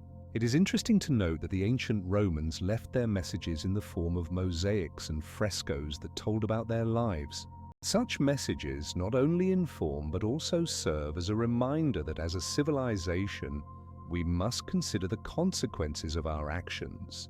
For example, in the 17th century, a stone of the future was laid in Oxford to convey a message to future generations about the importance of preserving nature. This stone was never found, but its existence speaks to humanity's desire to leave a mark in history. Ultimately, no matter how hard we try, certain aspects of our lives may remain incomprehensible to future generations, raising doubts about the possibility of complete understanding. Therefore, the work of creating long-term messages remains an open question that requires further research and discussion. Scholars and historians continue to analyze how previous civilizations left their traces, which can help us understand how we can do the same. Modern technologies such as digital archiving and nanotechnology can play a significant role in this process. Deep time information repositories a concept that has been actively discussed among scientists and futurologists in recent years. These systems are designed to preserve knowledge over millions of years, opening up unique possibilities. For instance, potential information carriers could be special glass or metal capsules that are resistant to the effects of time and environment. They could contain data on language, culture, science, and technology that would be understandable to future civilizations, even those living in completely different geological epochs. One example of such repositories is the SEED project being developed in Switzerland. Its goal is to create a repository for plant seeds that can preserve genetic material in case of a global catastrophe. Such projects inspire thoughts of creating cultural repositories where information about human civilization would be collected. The concept of deep time repositories implies the use not only of traditional carriers, but also modern technologies, such as quantum computers, capable of storing data in a format that is difficult to destroy or distort. This could also involve the creation of automated systems that can interpret and transmit information to subsequent generations, regardless of how language or culture may change. For example, in such repositories, it would be possible to preserve not only textual records but also visual, audio recordings, and three-dimensional models, allowing future researchers to gain a more comprehensive understanding of our life. These repositories could serve as bridges between civilizations, enabling them to exchange knowledge, even if millions of years and significant changes in the surrounding world lie between them. Research shows that the ability to preserve information over long periods depends on the quality of materials and technologies used in creating such repositories. For example, some projects consider the use of radiation-resistant minerals or synthetic materials that can withstand extreme conditions. It is important to note that the successful operation of such repositories would require not only technologies but also well-thought-out strategies for transmitting and interpreting knowledge. For instance, if we preserve information about our culture but do not embed it with context, future civilizations may misinterpret it, leading to distortions of historical truth. Interestingly, some scientists even propose creating artificial intelligence to assist future generations in deciphering and understanding the preserved data. The concept of cosmic altruism suggests that highly developed civilizations may deliberately leave knowledge and technologies for future intelligent species, even if they are aware that they will never meet them. This idea is based on the assumption that such civilizations have reached a level of development where they can think not only about their own survival, but also about the possible future of other intelligent beings. For instance, they could create and send messages into space containing information about their scientific and technological achievements, or leave artifacts on other planets that could be discovered by future civilizations. This is similar to how we leave messages in bottles or bury time capsules, hoping that someone will find them someday. Some researchers even suggest that such messages could include instructions for building technologies or understanding physical laws. It is important to note that this approach assumes an altruistic motivation, desire to help others, even if it does not bring immediate benefit. Theoretically, such actions could be aimed at preventing mistakes made by the civilization itself or ensuring that other intelligent species do not repeat their path to self-destruction. This concept raises many questions about the nature of intelligence, morality, and the evolution of civilizations.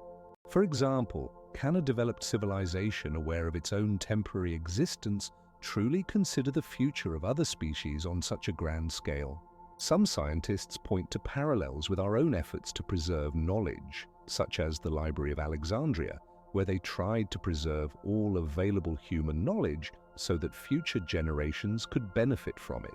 In this context, cosmic altruism becomes an important element in the discussion of the possibility of the existence of other intelligent beings in our universe and how they might interact with us, even at the distance of light years. For example, if we found a signal from another civilization containing such knowledge, it could change our understanding not only of the cosmos, but also of our own place in it. It is interesting that some philosophers consider the possibility that with the development of technology, humanity itself could become part of this cosmic altruism, leaving messages for future forms of life on Earth or on other planets. This raises the question of how exactly we can preserve our knowledge and what we want to pass on to those who will come after us. Ultimately, reflections on cosmic altruism open new horizons for understanding not only the cosmos, but also our own civilization. There are theories that such altruistic actions could be critically important for the long-term survival of intelligent species. The question of the existence of ancient prehistoric civilizations remains open and raises many interesting aspects that compel us to view the history of our planet from a new perspective. Archaeological finds, such as the megaliths at Göbekli Tepe, demonstrate that people could create complex structures long before the emergence of the civilizations we know. This challenges traditional views on societal development and technology. Perhaps we are not the first to reach such a level of advancement. Concurrently, research in genetics allows us to peer into the past, uncovering traces of migrations and interactions among various groups of people, which may also indicate the existence of prehistoric cultures about which we are still unaware. Furthermore, the mythology and oral traditions of many peoples speak of ancient knowledge and technologies that could have been lost or forgotten. All this underscores that regardless of whether we were the first technological civilization on Earth or one of many, we bear responsibility for preserving life and reason on our planet.